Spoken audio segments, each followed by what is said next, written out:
Well, hello and welcome to the stream. Let's go ahead and see what we can get into. We're going to do a little bit of Art Bell, and this is going to pick up on part two.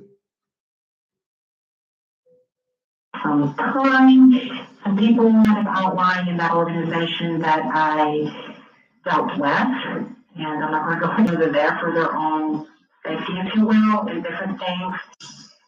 I guess you are 100% correct. Politics is corrupt to the fullest. All right, Eastern Rockies, you're on the air with Harmon. Oh, well, answer.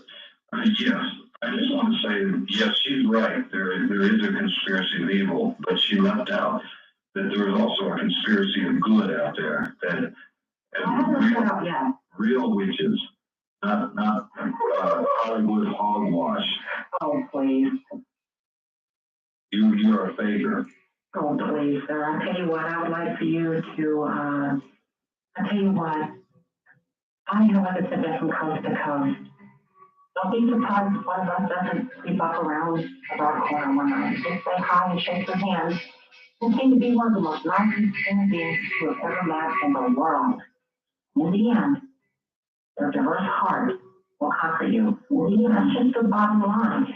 Hey, sir, if I had to get in front of a congregation and preach about God, I would. If that meant, in the end of it all, upholding Satan in the end. Well, I'm not talking about a church. I'm a practicing Wiccan. Oh goodness, would you please come visit me? Can I give you my address or license to your church? What you are doing is trying to flame the fires of the Inquisition again. That's all you're trying to do. What, are you afraid of retribution? Are you afraid of retribution for your acts? I'm not. My acts aren't evil. Well, it's still witchcraft. Witchcraft is not evil. Oh, okay. All right, then. You see, I run into this all the time. You know, sir? And I'm going to use my intelligence here. I'm not going to call you no names, but sir, please do me one favor. This is not wrong. It's just the reality of what you're doing is not godly. Okay, please do. I'm not talking about God. But sir, I hope in the end that you don't. You know, Let me understand. You have accused her of being a fake. You say you're a Wiccan. What are you? We practice a sort of nature worship, sir. oh boy. All she did was throw in some stuff from some Hollywood movies. Oh, She's please. just trying to get some propaganda out there. Oh, please. Maybe not. I mean, in a way, I understand what she's saying, and I'm not, believe me, a long way from siding with her. And I understand. But on the other hand, you're saying you're worshiping nature and you're leaving out God. She's leaving out God and making no bones about it. You're leaving out God and trying to suggest you're kind of in the middle. No, there is a force. It's not like a physical being per se. Well, Yes. I think you're going to tell the gentleman I hope you go through and get through life before he dies. Please. I do. Let him say, you're going to go to hell. I didn't know. You go to hell. I'm going to hell.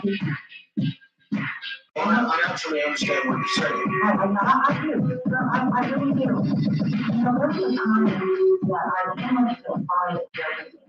To the point where even without being an ignorant, even without ever studying themselves against me, and they might all look some boys out there out there and I just don't lie. But, you know, in general makeup around, through it. You know, and I'm not on the I'm not paranoid about that fight to take time America. That's not my duty.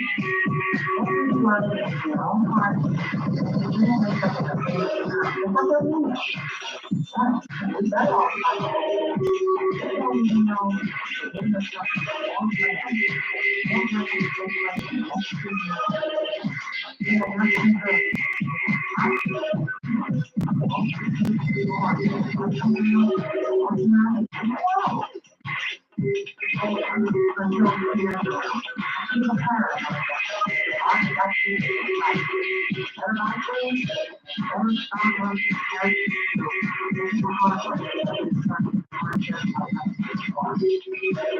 Anything else, Colin? Because and we could begin as well years.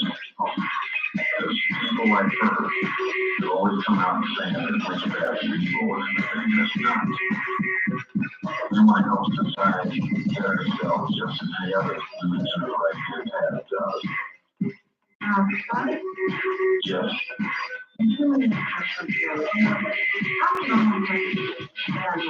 All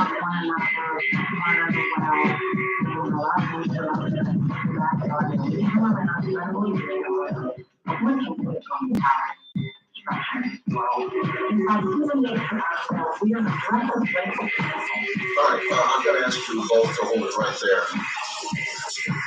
We're going to break this copy out and we'll be right back.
Back now to Patsy or Harlot, your choice. Here she is. Patsy, two faxes, two very different reactions. Okay. One, hey Art, I don't suppose you could open a cute cuddling cat lovers line after your satanic guest leaves, could you? I need to hear something that'll take away the heebie-jeebies she's giving me. Yikes, she is scary. I mean, really scary. And so there's one who believes, and here's one who doesn't. Patsy's position is laughable. In order to be a Satanist, you first must believe in the same God that Christians do. And that immediately shows that Patsy has no awareness of the truth of the universe. Anything else she claims to know is so much bunk. Patsy doesn't really have a problem with God. She obviously has a problem with Christianity and expresses it as a total and complete rebellion against it, much as the most virulent anti-smokers are people who used to smoke. I feel sorry for her and her waste of this life and the baggage she most likely will carry to whatever comes after this existence. Bud in San Diego. Oh, interesting. As I light a cigarette and take a drink of my vinegar, most unholy drink that I have just made. Very interesting. You know, believing in God. I think I made that point clear. I do believe in the existence of God. I just oppose him. Did you ever worship God? There was a time in my life that, and we all kind of believe in Yes. my mind down. Quite right. There was a time in my life that I just wanted to that God wanted to impact my life. And I went to a church home. We took him into that church. I will always send me anyway. I went there and I attended for quite some time. It wasn't like a couple times, you know, at church. Okay, here we go. I understand. You give it a good college try. Thank you. Just in Washington, and I went there and I attended for a month. Let's see here. If I really do have a choice. Well, I did have a choice. And I went and I got before place there where you know, and I really haven't understand like that. Stay pretty close to the phone, guys. Oh, yeah. And actually, consistent stand, I got on my knees in front of the, one was established there in a well-structured church. And during this process, I was asked if I was actually prepared to give my life to God, making, if you will, the ultimate sacrifice. Basically, it's symbolic sacrificing of yourself in order to pick up my cross and carry it, if you will. Yes. I did that, and for a time it seemed like, you know, there's something there.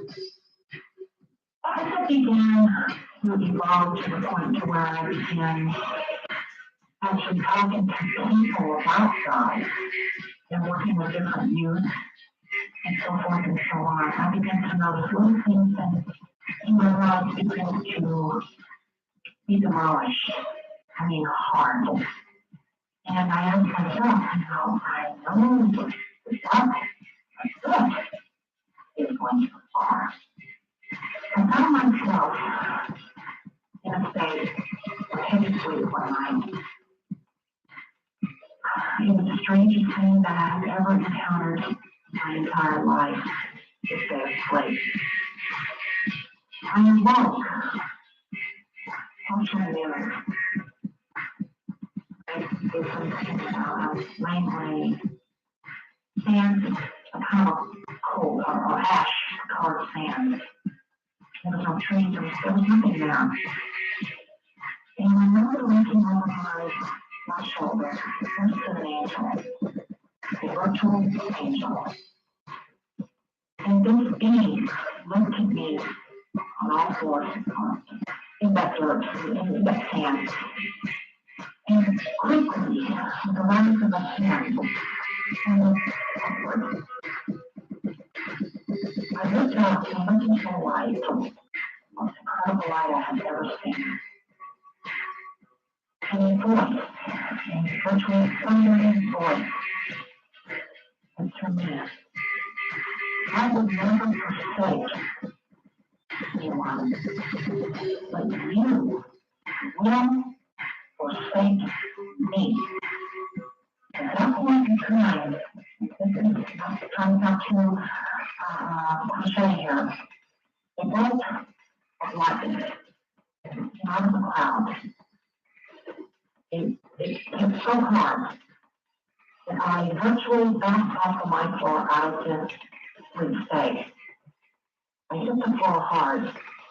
I was in a massive cold sweat. My entire bedding was, I could wring the water out of it. So you were virtually just told you were a Jewess. And let me finish if I may, please. After that, I began to, I closed in the church, and I began to go into a rebellious state within the church. I went time asked the pastor of that church a few questions right in front of the entire congregation, and everybody there turned their head and they looked at me with marvel. I said, and the conversation questions I asked. Pretty much my question is simple. Is God alive? Is God preordained? Well, just imagine all things are going well in the church. And I was asked to leave. I left. For the next few months thereafter, I still held on to a belief in God or culture sometimes. But But it eventually became obvious to me that, you're not a part of it. So you're in regard to everything God is as a lie. The reason I left it at the time is because the reason I left it at the time is because of those words, past, present, and future. And it's the future thing that we all have the benefits to choose, the food, to live our lives as we see fit. But in the end, you are going to receive either a eternal torture or eternal fulfillment in heaven. And tonight, it's only God. Because Congress do not have a problem without choose. And I am God.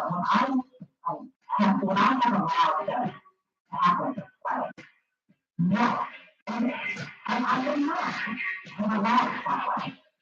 And to read scripture and to see people proclaim, it is always everything.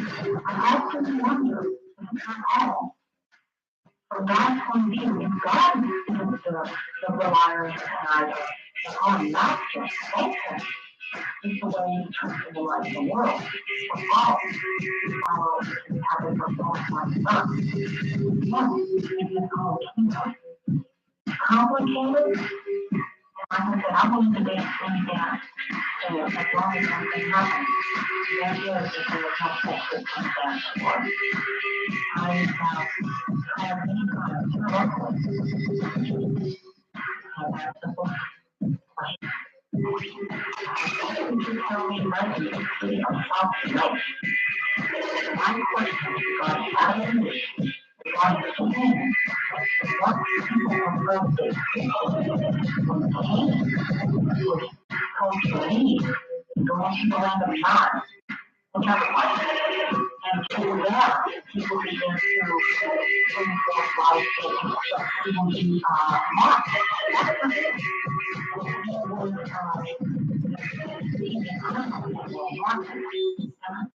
Who was God? Who was going to come? There had to be other liars. We believe there had to be. And God didn't do that. And we didn't be calculated. Without thinking, another life form that was trying one life inside. Therefore, we are all the same. Some active inside. And later down the road, people don't know, and then God changes the time, and all of a sudden,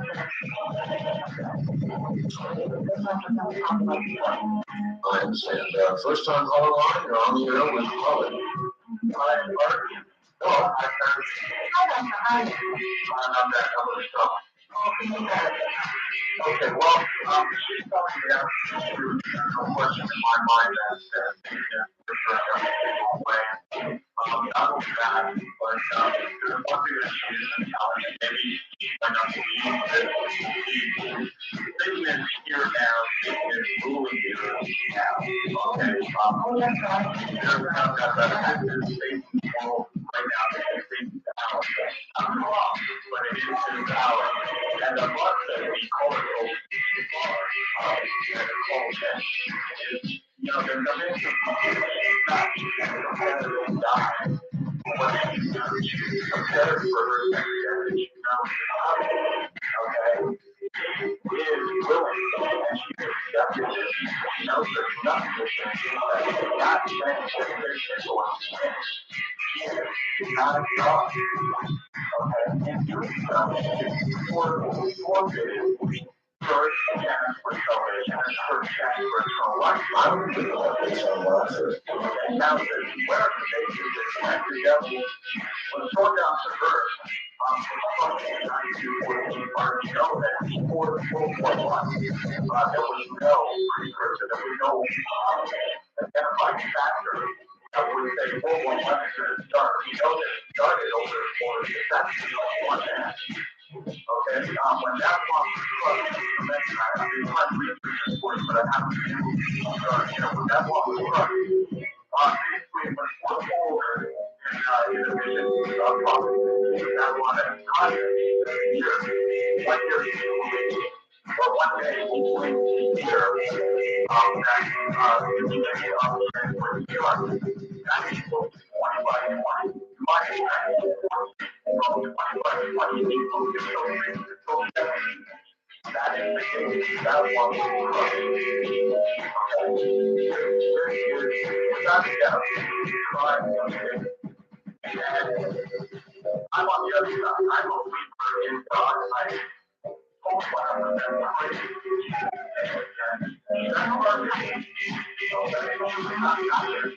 All right, let us say something.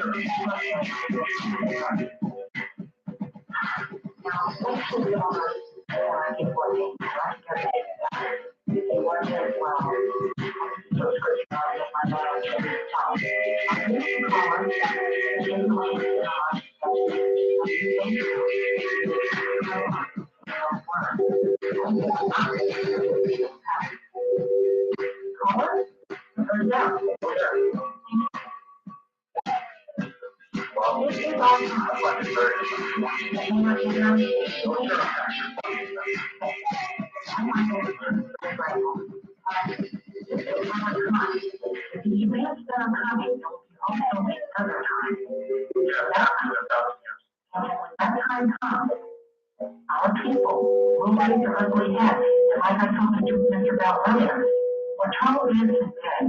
Children. Every form. It's a sick human being. We're not going to hallucinate. We're not going to have people turn out to do our dirty work. We are all even begin. We will have mercy on the one. You know, many times in biblical history, God himself, God has punished all people time again. This time, that work, when this all takes place, they better be on the right track.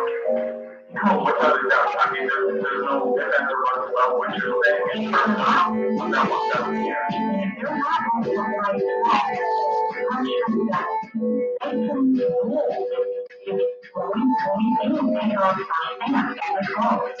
You can work and you can do the Bible when you come down. No, I pretty much not. I respect that.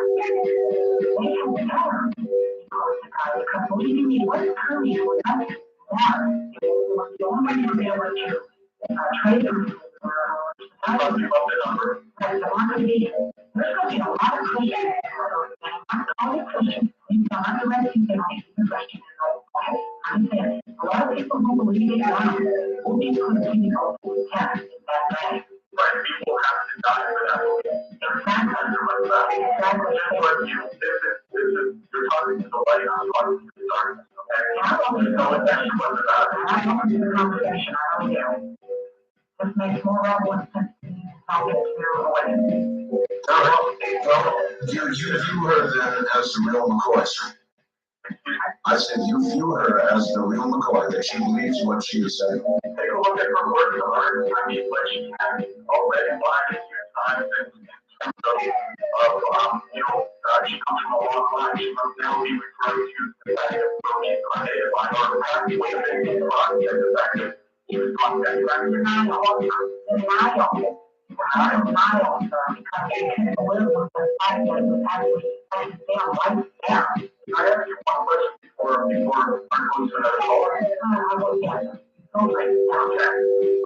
My question is, from which line do you come from in terms of if it's not your birth parents' line, from which line do you come from? My mother's side of the family. Because my mother's side of the family, I still have the everything myself, but it was like my mother's side of the family, not my father, my mother. And because it is my mission to do so, I am your credit. Wow. I'm here. Yeah, you hear? And because it is my mission to do so, I give credit for you, regardless of what you want. Yes, sir. We'll tell you what happened now. And it will not happen now, sir. Why am I in? Before these days of the apocalypse, right now, when everything begins, I will be at you. All right, we're going to enroll it right there. Patsy, Harley, hold on. There will be more from the high desert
Once again, here I am. Good morning, everybody. And I guess I better do that before I run out of time.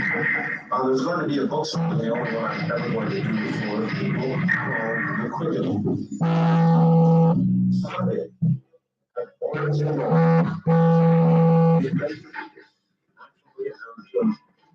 1040 North El Camino Real in Encinitas, California. And I'd be more than happy to sign a book for you. And hope to see you there. That'll be a training, and we'll sign books for about 10 hours. My advice is be there early based on what occurred in Portland. The last time, I would say be there as early as possible.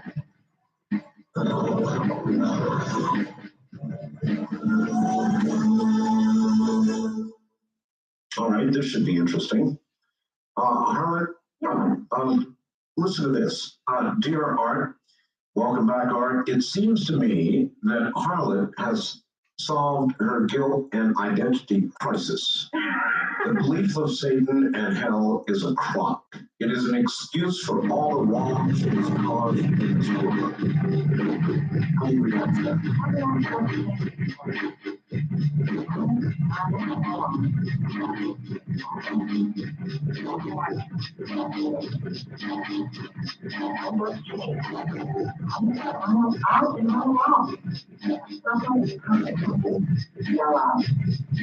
Well, I, for years, have been asked that question, and people don't seem to be able to grasp that. It's not my fact that I am able to boldly state my damnation. I am not guilty of I am guilty of my words, guilty of my actions. I am guilty of the sentence of eternal death. More than that, my plea acceptance. I have had a lot of tragedy built in my life. I have, yes, we have swayed me in one way or the other, like the death of my son. Sure. But just because of the death of my son, I don't hang this, okay. God, it's your fault. The death of my son was meant to be. I was hopefully to God with a loan for my dad, my first-born child, and was taken away from me by my husband, my long left. By his sin, he took the life of my child, and I will never forgive him for that. He is no longer on this earth now, and I will never forgive him for that. But that's not running me into the satanic belief of mine. This is something that I longed for, and even as a child, it was my birthright. There was a time when me and my brother had enough to get into a long trip one time, and he would pray to God, and I was really young, Mr. Bell, and got down on my knees, and my big fellow, years older than I, and so forth, and was looking at me, and I was sitting there, and I said, my little prayers, and when I got to the saying it, just out of nowhere, I went, hell Satan. He jumped up off the floor and he looked at me like, what? Yeah. And I looked up at him and I just went, I don't know. And I ran crawled in my bed and threw the covers up over my head. I was embarrassed. It was something I didn't even plan. It was something that was just so, it just happened. Bang, right there, it just happened. Here's another fact. This is the most important question you could ever ask the harlot. Ask her, how will God, in the end time, smite Satan, the devil, and all of his followers? She will not know the answer. Light comes down in the end. When the angel comes down from heaven, the keys is in the end. Those keys are the keys of the bottomless pit. That angel will open. First key will be held there for 1,000 years and placed there. Then the angels will come down and loose him. For 1,000 years, for a little season, you'll be able to roam once again in order to establish the satanic rebellion on earth, greater than anyone can ever fathom right now. And in the end, fire shall come out of the mouth of God, and it shall devour, and Satan shall be cast and thrown into the pit, and the Antichrist and the false prophet already are. Actually, I think you did get it right. The answer is that in less than a blink of an eye, all the evil that they have done unto mankind will be thrust upon them, burning them and leaving them only the pain and hell that they have created for others. Their karma will be complete. Well, I think you gave the right answer. First time caller line, first time callers call area 702-727-1222. Okay, we're going to have to start all over again. The one thing we don't want you to do is to put your last name on the air here. So let's begin again. Your name is Tara. Tara, and where are you, Tara? Missouri, Missouri. The home of Rush Limbaugh. Yeah. Okay. I'm Sandra. First, I'd like to say I appreciate her honesty. I understand that there's a balance on this planet between good and evil, and I respect her decision. And I'm a believer because there's a lot of people crazy and Satanists, but they're just start out and from trying to rebel. That's not what you're hearing from her. Right. I don't believe magic is evil though. Because I choose God, I don't believe in Jehovah or Jesus or I think he was a prophet, a very intelligent person. I use magic as a tool to better my surroundings, to improve myself. I believe God is in nature, and I'm not really going against him. Where do you think that power comes from? Like I said, God is like in nature. And God is with all people. And I draw from that within me. And upon God. Is what she does possible or is she doing herself? Well, I would be honest. And if it is not, then it's not. Yeah. Without being said, administration. I just can't. I want. Yeah.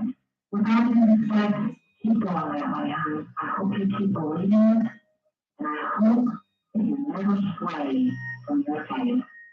Because I will welcome your presence and I'm holding cup of tea, if you will, that we will sit together and find their family. If you search your scripture, I can understand. If the human race is always ran, we're less of violence as much as we're less of barbarians. We run from reality. You set out to me that you are running because you're not willing to run out on a limb and run that limb there is nothing. And to sail out into the way right. There's only one true God and one true devil. And the truth is that these things, witchcraft, strategy, I'm going to someone. In the New Testament, hon, is not your God. When I am confused with you say, you sound like you believe in God's bad, so I didn't think my God. And then listen to me, that is my mission, is to confuse people. I just my mission, because the more people I'm confused, and they die confused, and all of a sudden they give up their ghost, and they die, they do not ask for repentance. And my mission, that's all I'm about to do. You can use it on witchcraft, you can find it in games, you can do all the time. But the bottom line is that my mission is to keep you happy. To keep you happy. I know the power is not in the ritual. You can use as many crystals and statues you want to. I don't use them. No. A lot of times what they do, they can go for it. The power comes from doing this and that and doing. That's not what the power is. If they're blinded by something and not, if you just blind all right now, but those guys, you can use it out. But in one John life, behind the blind that work on the wrong are these. We will find the cells of the metal in order to establish the ultimate battleground between God and Satan. Everyone else in the metal will be not only not crushed by the hand of God, but will be crushed by Satan. We want to destroy the metal, wipe it out. In the end, you will be crushed. In order for us to establish the battleground, take on God face to face. I do have a question. What so do you think there are only Christians and Satanists? What about Hindus? Who are in for the light? Let me tell you something. This is nothing new. There is only one evil and one good. And until the world begins to wake up to it, hey, that's just the way it is.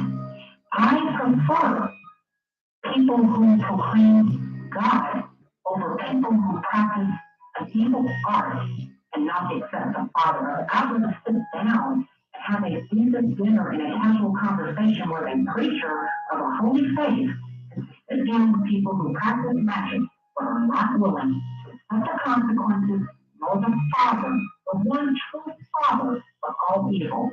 And magic is evil. In any way you look at it, if you anyway, it is not a natural thing. It is not a natural human trait to want to practice magic. It's not. You have to be willing to accept the consequences of what you're doing. I clearly understand what you're saying. From Dale in Atlanta, the following. Art, I really admire your guest. She seems to have a sort of sexual magnetism, almost erotic. Is this also one of her entrapping characteristics? Yes, it is. I will, especially young virgins. I love to find a young guy out there, play my magic upon him, place him under my spell, allure him with fantasy of sexual fulfillment. Well, then I guess I don't have to really ask you this next question. We've heard Patsy's beliefs. Now, what things does she do to advance Satan's cause? That clearly was one of them. What else? Another one to advance Satan's cause, like I said, I absolutely bombard the Christian faith. I love to, let me give you an example. I love calling the 700 Club telemarketers, the people who are on the little prayer line. I want to give them the time of day. And believe you me, I do. Another thing that I do is that when someone is an alcoholic, okay? Yes. I'm not going to sit there and tell them, no more. Why don't you stop? You want more beer? Today, I'll give you more beer. Someone sit down in your shade tree saying, hey, man, you got $2. Here, here's 5. Go buy 2 quarts of beer. Don't buy 1, buy 2. Drink yourself into oblivion. As long as you're drunk, as long as you keep people drunk, it keeps them away from God. As long as I can walk down the street and see a friend of mine who's working at a little store, who had worked at a little store from my street, who preferred. I tried to put a knock on him and tried to get him in. Well, sorry, he preferred my fiance over me. I told him flat out, keep doing it. be the biggest abomination of a God that you can. I'm all for you. Anything, Art, anything at all, any way at all. It doesn't matter. Like I said, I was like a dog. I would make a person believe that, hey, guess what? Satan is joyful, pleasant, there's no hell. If that's what it takes to keep them away from God and to take them to hell, so be it. Wild card line, you're on the air with Harlan. Hello? Hello. Hi, my name is Flora S.B., and I belong to the Hermetic Order of the Golden Dawn. And I'm calling from Honolulu, Hawaii. And I can't believe that you guys sound so clear. Anyways, I wanted to say I totally agree with her. And the other caller that called in before me, it was, I mean, exactly, I remember when I was 21, and, you know, you just don't really understand, I don't think, what life is all about at that age, really. But what I wanted to point is, I joined the order about 3 years ago, and I'm still in the outer order. I'm at the Orchid grade. Are you familiar with that? I'm not. Steve? I'm here. Are you familiar with that order? Vaguely. That's the first part of Hawaii that you're in? No, the order is in Montana, California, actually, at the headquarters. No, I was asking you what part of Hawaii do you live in? Oh, Honolulu. Oh, like my mother lived there for quite some time. Yeah. Yeah. I've never been there yet, but I will be there soon. One of the days never have here right now. Anyways, what I'm going to ask you is, so, I mean, like, we practice like ancient Egyptian, and how that is, and I do believe that, you know, this order tends to think that, you know, they're on like a godly path and everything. But to me, I know that, you know, because, I mean, we're not supposed to, we're taught, like, different, in each grade you progress, we taught different things, different of the Western histories, different rituals and so on. And it's just like, I've done evil things to people. I've almost killed someone before who hurt me very badly. And you know what? It's, you know, I just felt that this person deserved what they got, you know? That's right. And it's just, you know, I'll fully take responsibility of it. You know, I had to do what I had to do. And that's how it goes sometimes. Can I ask you a question? Yes, sir. What did they do to you? Just quickly, please. Well, you don't have to go into detail on, but what the physical violence? They betrayed me. They're all very right. When you think on in that situation, I would have to find justification or to death by betrayal. Now, if they gave me that justification, then death is what they would receive. I haven't almost. I have through supernatural power, second life, and I will continue to do it if I am justified. Now, as far as physical retaliation, it must be measured exactly what type of physical retaliation do I take out on them. Mm-hmm. Now, if this person, say, were to have beaten you or caused a physical harm to fall upon you, well, believe you me, my sword would have went through their body and they will not exist in the physical life that we know. Well, this person caused me very much pain, very much emotional. You will testify to, but believe you me, I will say this before we go on. I hope you remain in that faith. Just one day, sometime, somewhere, wake up to the unholy master of hell, because the Egyptian faith caused great chaos in the lives of God's people in the past. Believe you me, hon, you're on the right track. Just forget the nonsense. Open yourself up for an eternal evil that lasts forever. That you will never fulfill your entire power until you really let yourself lay into the arms of the unholy master. Well, I don't know about totally in that direction. I'm very neutral. I understand. I understand. It's okay. If something gets me mad, they have to take care of it. I gotta do it. You got all the natural ability there. You're on the right track. And, you know, all I'm saying to you is that one day in your life, give it a shot. If you do, fine. If you don't, well, I'll see you. Well, I have some proof into it, and, you know, Yeah, that's what I'm trying to get into the OPO order, which is, when, Dr. Colley had, when he first started going on, he goes off into the OPO. And there's no correspondence card. There's like where the temple. But then before I go down here, Bible Belt, get ready. The Holy Book ever written is the Holy Bible. I was raised, Catholic. All right, did you listen? We got to hold it there. Harlan, hold on. We've got, this is the top of the hour, and we will return. Absolutely fascinating. Never heard anything like this before. I wonder if you have.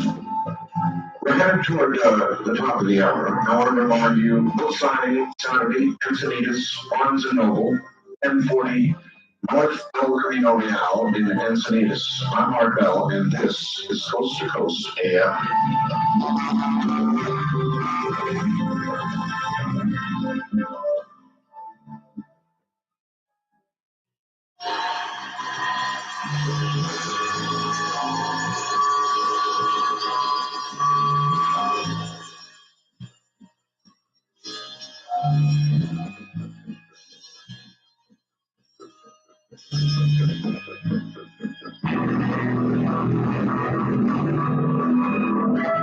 Reach Art Bell in the Kingdom of High from East to Rockies, dial 1-800-825-5033. That's 1-800-825-5033. From most of the Rockies, including Montana, Wyoming, Colorado, and New Mexico. Or at 1-800-618-8255. That's 1-800-618-8255. First time callers have our area code 727-1222. 727-1222. This is Coast to Coast AM with Art Bell. Now again, here's our once again, here I am. One of my last opportunities to tell you, book signing, Encinitas, Barnes & Noble, Saturday, 10 o'clock, beginning at 10 o'clock, 1040 North El Camino Real. I truly suggest you get there early if possible. We're going to get back to Harlan, the very disconcerting Harlan. Disconcerting why? Disconcerting because she's right about a lot of things. She's right about all those in the middle. In the end, there'll probably be two groups left. Harlan will be in one, some of you in the other. And it'll be a great middle ground. The middle ground probably will disappear. And then there'll be a war. The only question I have is why she has chosen the particular side she has chosen. And we'll ask that in a moment.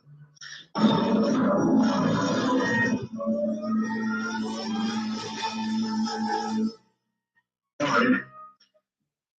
Harlan, are you there? I'm here. All right. I want to do a couple of things. One, read you this first fax. Okay. If Harlan is a true Satanist, she will publicly repudiate Jesus Christ and all his works, stating that he is not her Savior. If she will not do this, then she still believes in Christ and is not a complete Satanist. May I begin? Begin. In the entire world, I rebuke Christ, my Savior. I rebuke him. I will stand against him, for I am a worker of wickedness, iniquities, and love the fulfillment of sinful joy. I deny the cross, deny the crucifixion, for Jesus will not disperse the flesh. Deny him. I will never, ever pick up his cross and carry it himself. I will never, ever proclaim him as my Savior. And I did what I did in that church, Mr. Bell. I did out of virtue to know what I must have known at that time. No, I buy what you're saying, that you believe that, and that is your firm belief. Thank you. Fax 2 follows it up. Dear Art, okay, I believe she knows and accepts that she is on the path to hell and eternal damnation. Mhm. Who in their right mind would choose pain. Pain hurts. Pain is not comfortable, especially for eternity. That is the only part I just don't understand. From Steve in State Line, Nevada. Steve, you're close to me. I love pain. I inflict pain on my own body. It motivates me well. I have many scars on my arm. Each scar represents an act carried out against my victim. Mr. Brown, I would rather be tormented. I would rather burn and feel the favorite and the heat to have my body have done horrible things unto it in the kingdom of hell. That one foot, or even give God a blink to enter his kingdom. I hope that when I go before him, that when those books are opened, my greatest dream come true is when they open up Lamb's Book of Life, they call it. I am not found there. I wish not to be, and I will not be. And you brought up a question yourself, Art, that I am very glad you were going to ask me why. Correct? Why Right. I would choose to live this way. That's right, sure. Okay. I love fulfilling my human desires.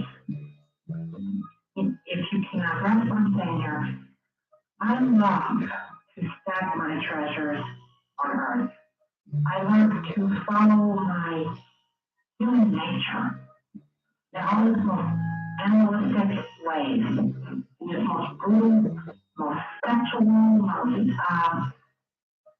the fulfillment that it gives me is almost indescribable. I love to be able to perform the unholy acts that I perform on my own body. I love to caress that loving and satisfying feeling of physical fulfillment.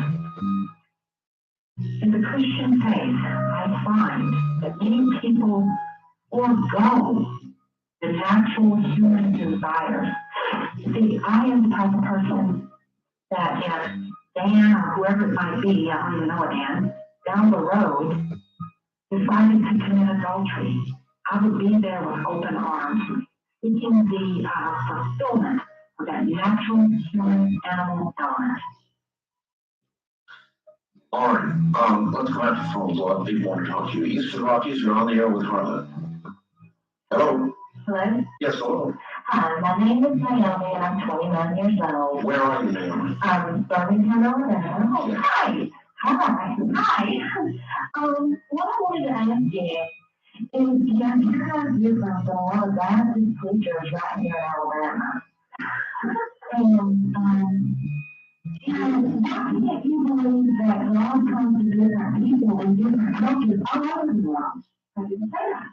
I did not proclaim that. God approaches himself how he wishes to be approached. What I want to say is that any faith, period, I don't care what it is, that proclaims God is offset immediately themselves as my enemy. The people in the middle, not so much.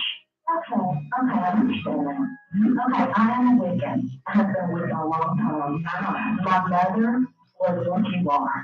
And I was raised in North Carolina in a co-op right outside of Charlotte. And it was horrible. I lived a horrible life. My mother was completely foul.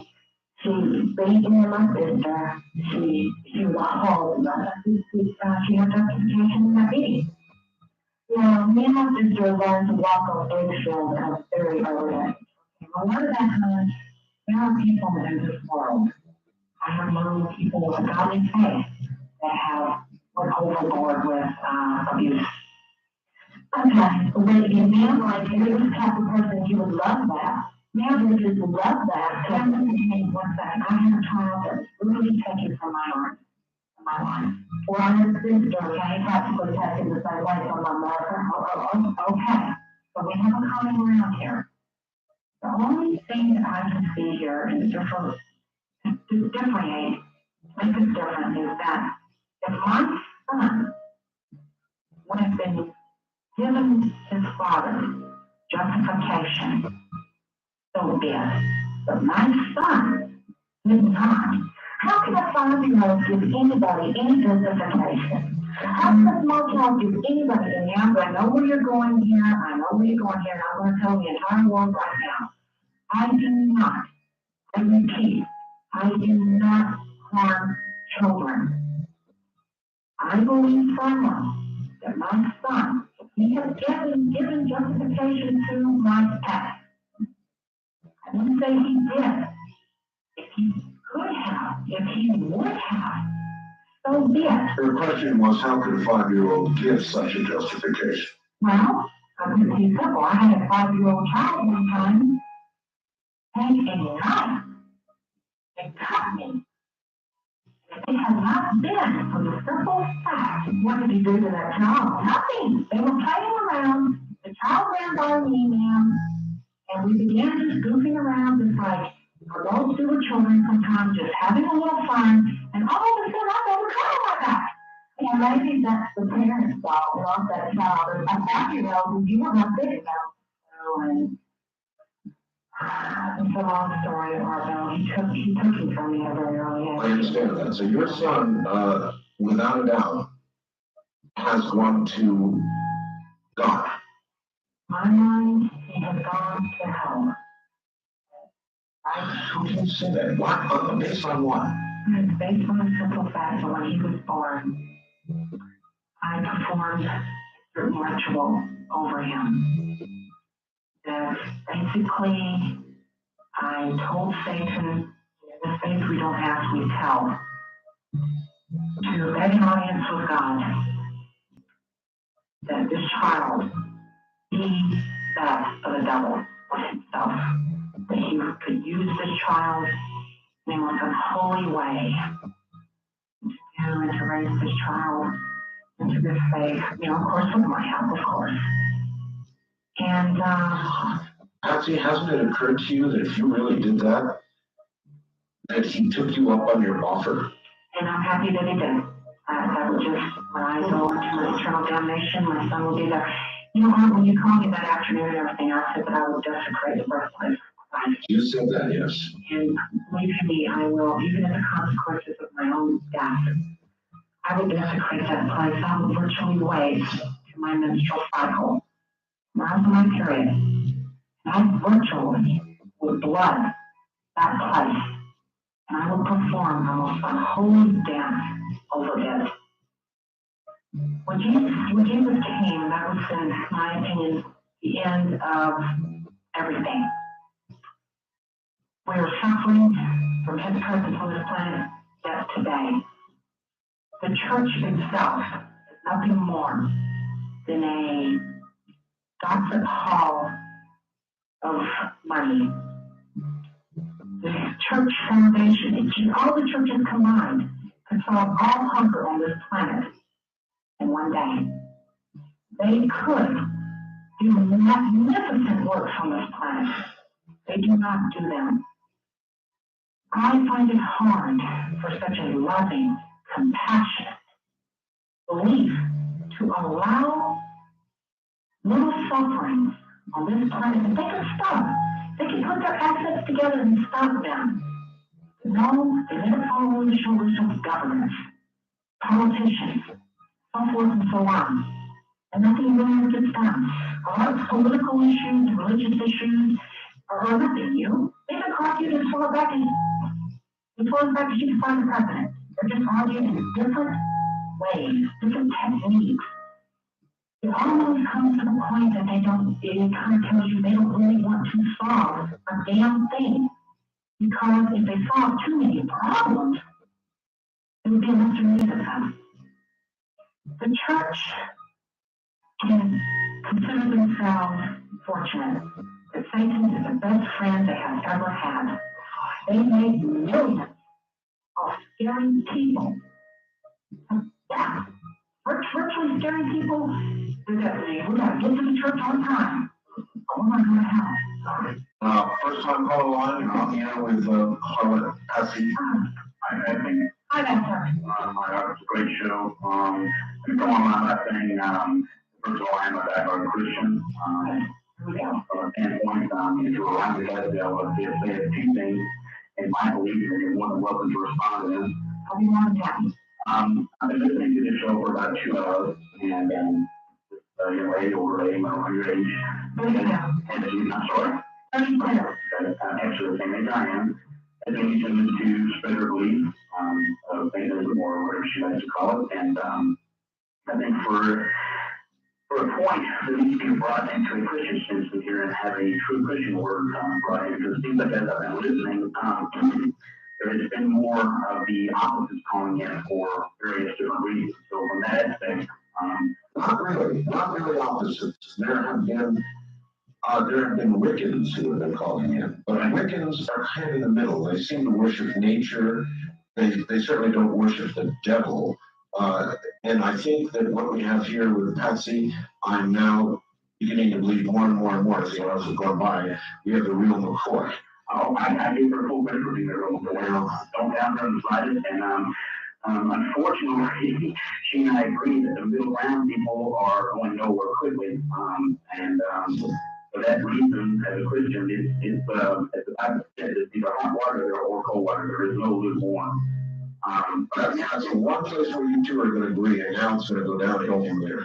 But respectfully, I would like to say a few things. First of all, I think the problem with a lot of young Christians is they feel that they look at it as a power struggle, and in a sense, the power struggle is good and evil. But when you think of the word power, it naturally comes from evil. You see the movies, you read the scriptures, you read historical history, and evil deeds seem to be the most powerful deeds.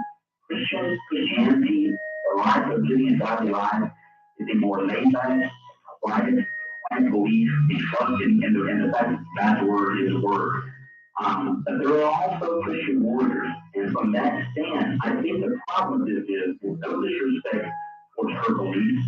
From a human being standpoint, from a Christian thinking, of course we don't agree, and I don't even get into that, they don't have time.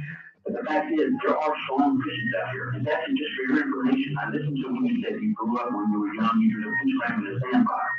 There are also stories such as mine, the opposite is true. When I was 3 years old, before I was even old enough to understand what Christ was or who Jesus was, my mother walked into the backyard and found me burying a turkey that had died and saying a prayer over it before I even knew what was going on.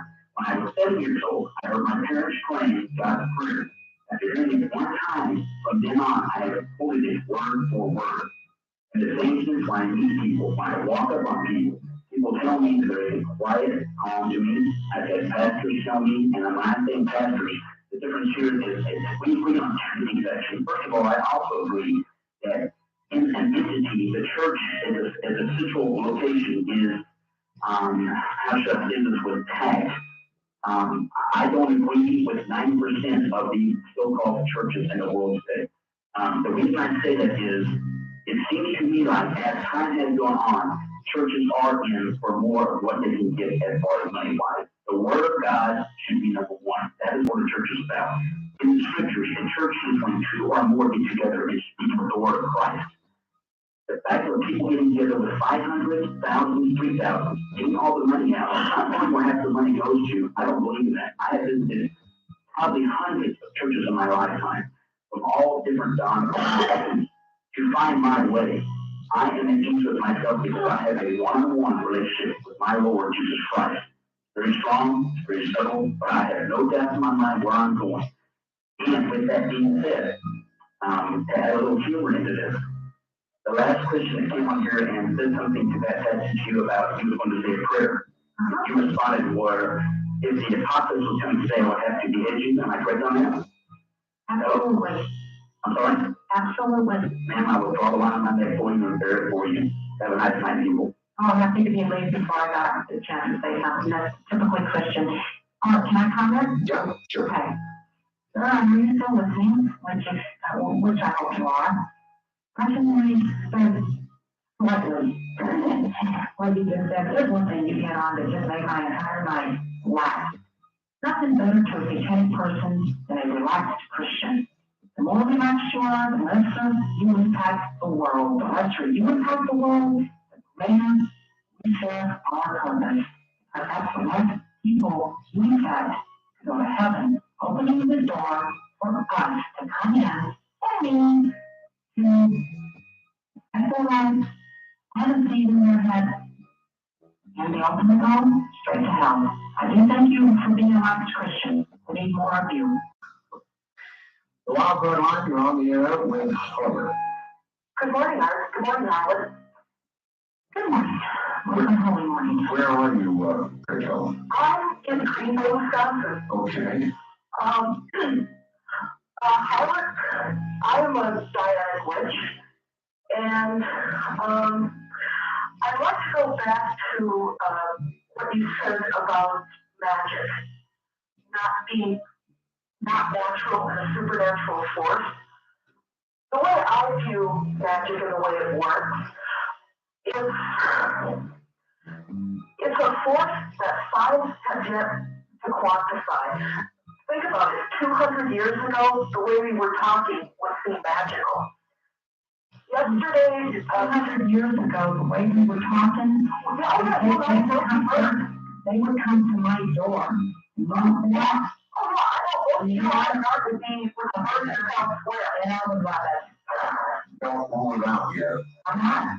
The point I'm making is that today's science is yesterday's magic.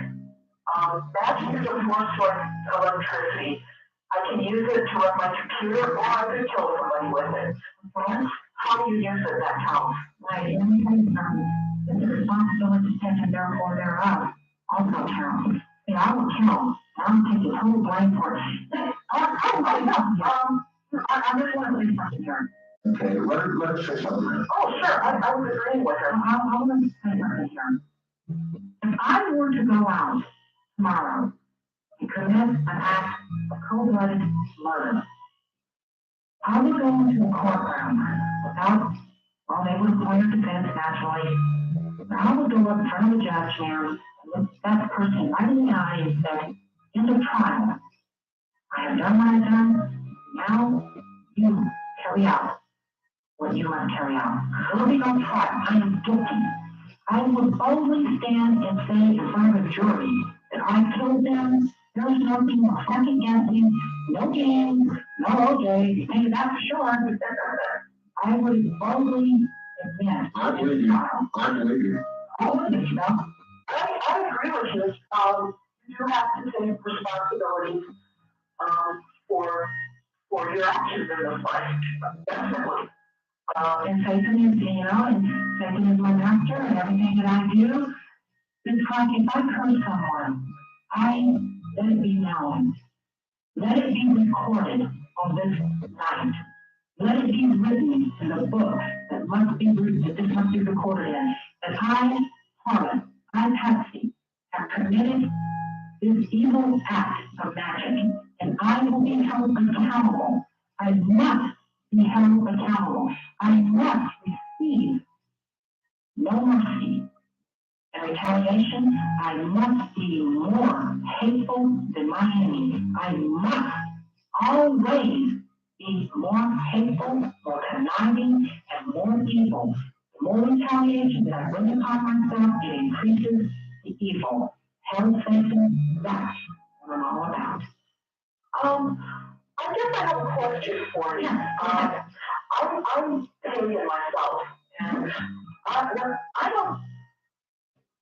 I've always viewed Satanism as a radically dissenting Christian sect because you follow the same belief system. It's just you work the opposite side of the street. And there's nowhere near the same. Let me give you a perfect example. In the Christian church, they do this. Blessed are the poor in spirit, blessed are the merciful, and so on. Blessed they may be in the eyes of God. Unblessed, wholly blessed they are, because they will be trodden upon and stomped down by cloven hooves. And our army, it's different, hon. It's totally different. Yeah, yes, it is totally different. The Christian working does not uphold the Christian church does not uphold one iota. They do not uphold magic. They do not uphold the practice of any part that is not coming directly from their words. They do not uphold the Christian realm and all realms are two different. You slap me, I'm going to knock your contradicted head off. You stop my foot, I'm going to cut your foot off. It is totally different, totally different taken to the extreme. Extreme violence, extreme brutality, extreme evil. That's why I've got witches right here in this town, this beautiful little quiet town of Salt Lake City. They all talk. Don't want to be telling me face to face. Because, I will tell you now, when it gets down to the light on the right, I'll play the game.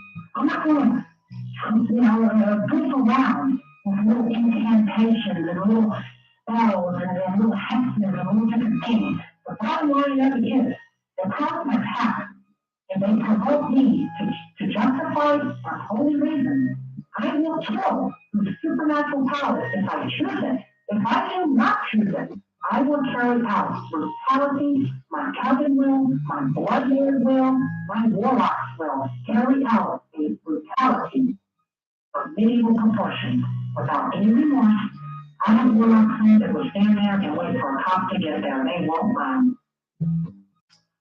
Okay. We've got very little time. Yes. Can I do something, please, before we go off the air? Oh, yes, yes. One last thing I want to say is, hell Satan, greatest in power. I understand the freedom of choice. I understand your position on it. You're carrying out your destiny in this world. Hell Satan, we're glad to have you. I'm glad to have you in the airways because it does give a sense of reality, things that are coming in, quickening, and so on. But while Satan exists, I exist. As long as Satan exists, evil exists. I hope you witness all. Don't do a damn thing because the middle will be crushed. That way the real Armageddon can begin. Alright, I would like to thank you for the time. Hell Satan, great is the immortal power, the primordial Son of God himself. Well, good night, Harlan. Thank you. I'm going to hold my phone call you up. No, we're about out of time here. Okay. Good night, America, and Heart. I would like to be calling around to do something again sometime tonight. All right. That'd be fine. Take care. You too. All right. I'm going to have to do a lot of thinking about all I heard. It's kind of strange. Early in the evening, I really thought that we were being put on. As the hours wore on, it became absolutely obvious that we were not being put on. That she believes exactly what she's saying. In a way, I think that it did Christians a great service to hear this. In a way, with regard to those who have not chosen, those who are in the middle, and I count myself among those, by the way, I think she's absolutely correct. That is not to say in any way that I agree with her. But with regard to those who waffle, those who are in the middle, there is a great area of agreement between those who would call themselves devout Christians and, you know, our friend Hail Satan here. So, very provocative indeed. I'm going to have to do some very serious thinking about what I've heard over these hours, as I'm sure perhaps you will as well.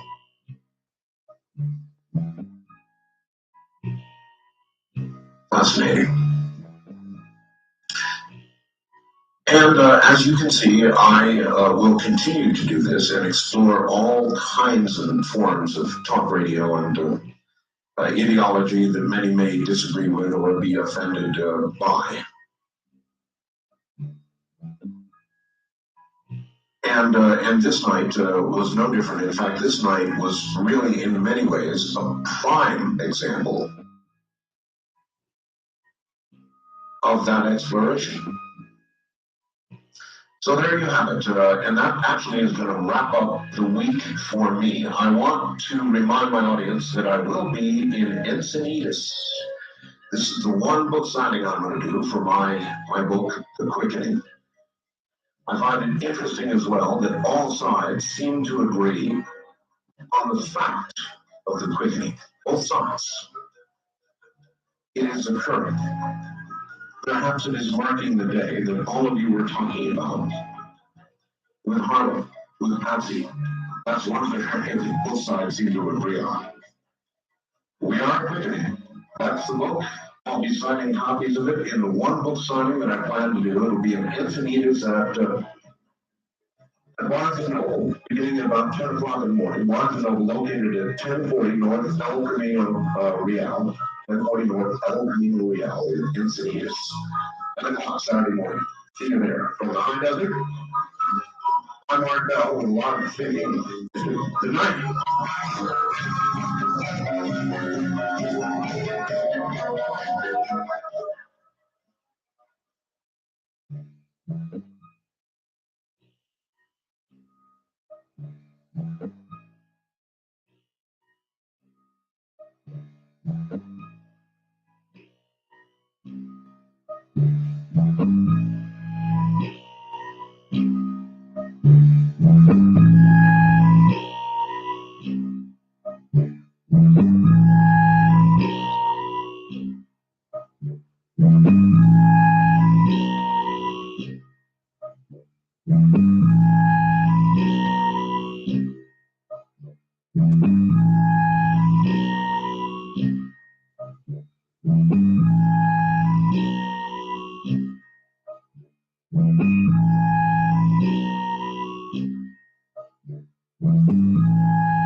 Last night, and it hasn't happened a lot in my broadcast career, but last night I was had.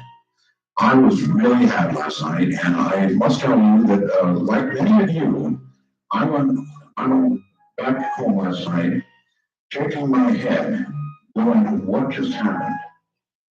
And it worked on me. I couldn't sleep. I thought about it.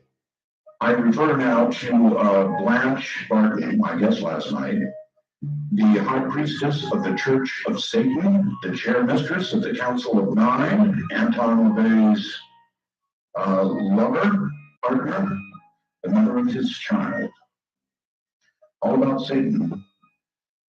And I'm sure that many of you who listened last night expected the sound of rattling chains, deep, dark, terrible things to be told, the fires of hell to be discussed, and there was none of that.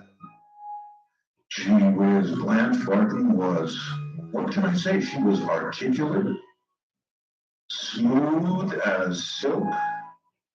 Blanche Barton was intelligent, extremely well spoken, and it didn't hit me until I did something I almost never do. I sat down and actually re-listened to last night's show. And here's what I'm going to tell you.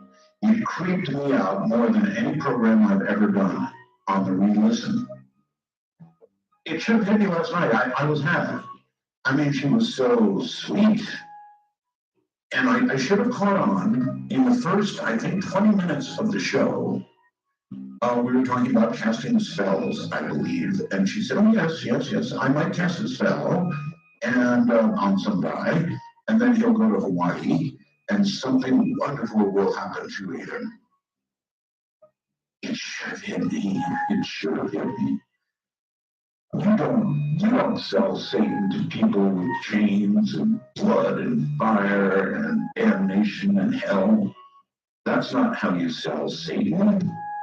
You sell Satan with trickery. That's what Satan's all about, trickery. And when I went back to listen to the show, understanding that, it completely creeped me out. Not only is she the real thing on paper, in other words, she's head of the Church of Satan. She is the real thing. And that's how the real thing sounds. And if you want a truly, truly creepy experience, trust me on this. Go back to last night's show. After what I've just told you, if it didn't hit you last night, I know that it didn't hit many because they were expecting, well, scary stuff, right? Scary stuff. But that's not what we got. What we got was smooth as silk. What we got was, well, I don't know, a promise of something wonderful on a Hawaiian vacation. What we got last night was the real thing. You got an invitation to join Satan. So, if you are a time traveler, if you have access to the archives, well, here's the way I thought of her. In fact, do you remember during the show, if you heard the show, I asked her if she was an attorney. She said no. But boy, she sure did sound like an attorney. In fact, she sounded like, to me, the counsel to the devil. That's exactly what I think she was.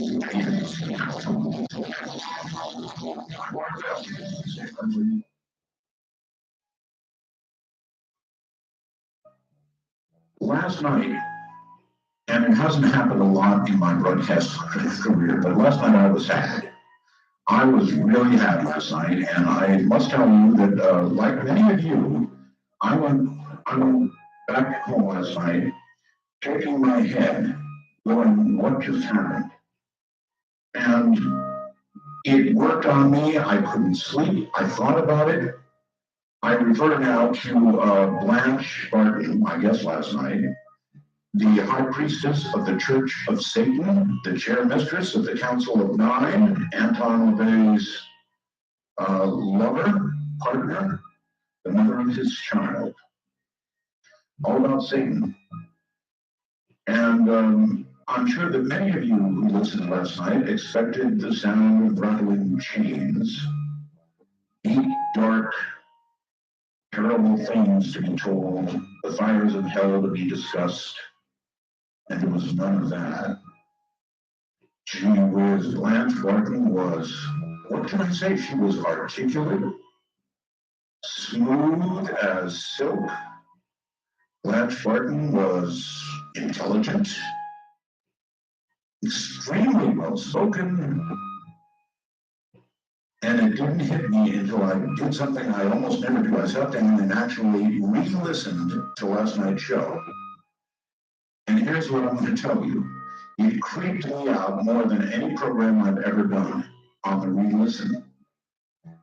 It should have hit me last night. I was happy.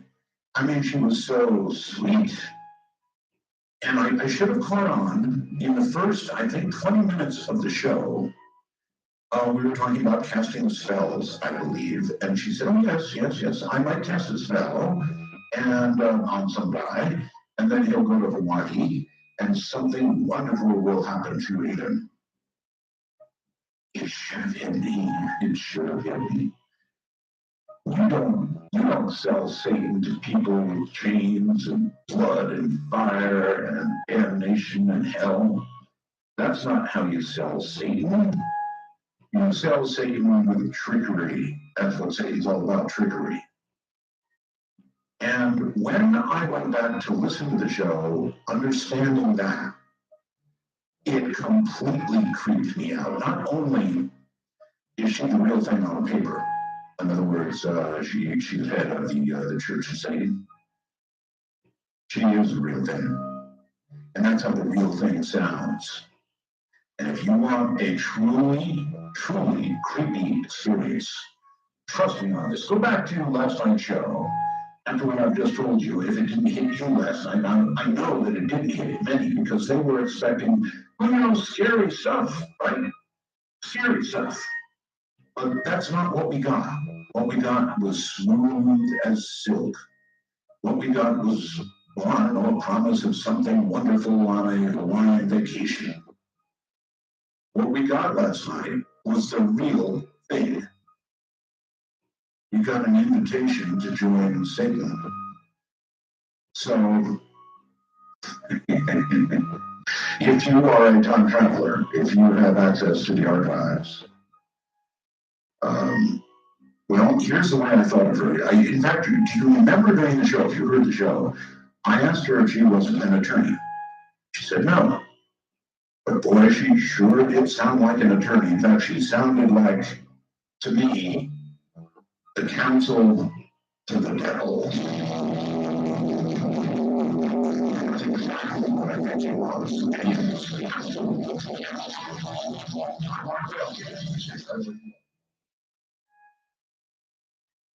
Amazing person coming up, Blanche Barton. Graduated Phi Beta Kappa from Redlands College with a degree in journalism and literature. She met Anton LaVey. I guess you know who that is, right? Most of you. She met Anton LaVey the day after the previous high priestess left the Black House. Barton became LaVey's companion and mother of his only son. She became high priestess of the Church of Satan, holding this title until April 30th, 2002, when she assumed the role of chair mistress of the Council of Nine. Her biography of LaVey, The Secret Life of a Satanist, the authorized biography of Anton LaVey, was originally published in 1990, and an expanded edition is available now. Blanche also wrote The Church of Satan, a history of the world's most notorious religion. All right. We're right here, and when we come back, Blanche will be here. Plus, the storm has moved in at a late speed, and the entire building to a gizmo radar. You have no idea exactly where I am close.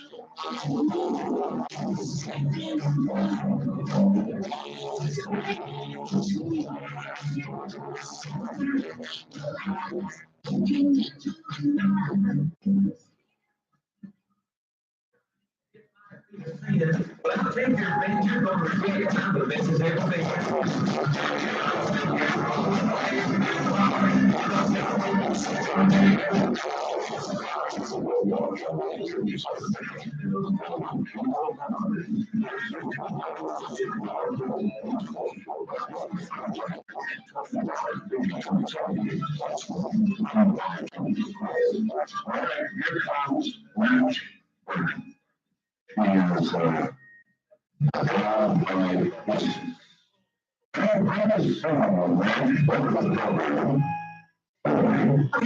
Mr. Art Bell, we meet at last. Stormy desert. Anyway, and that's fine. It's so dark and warm too. And the Christmas shower, I tell you, it's just Christmas. Anyway,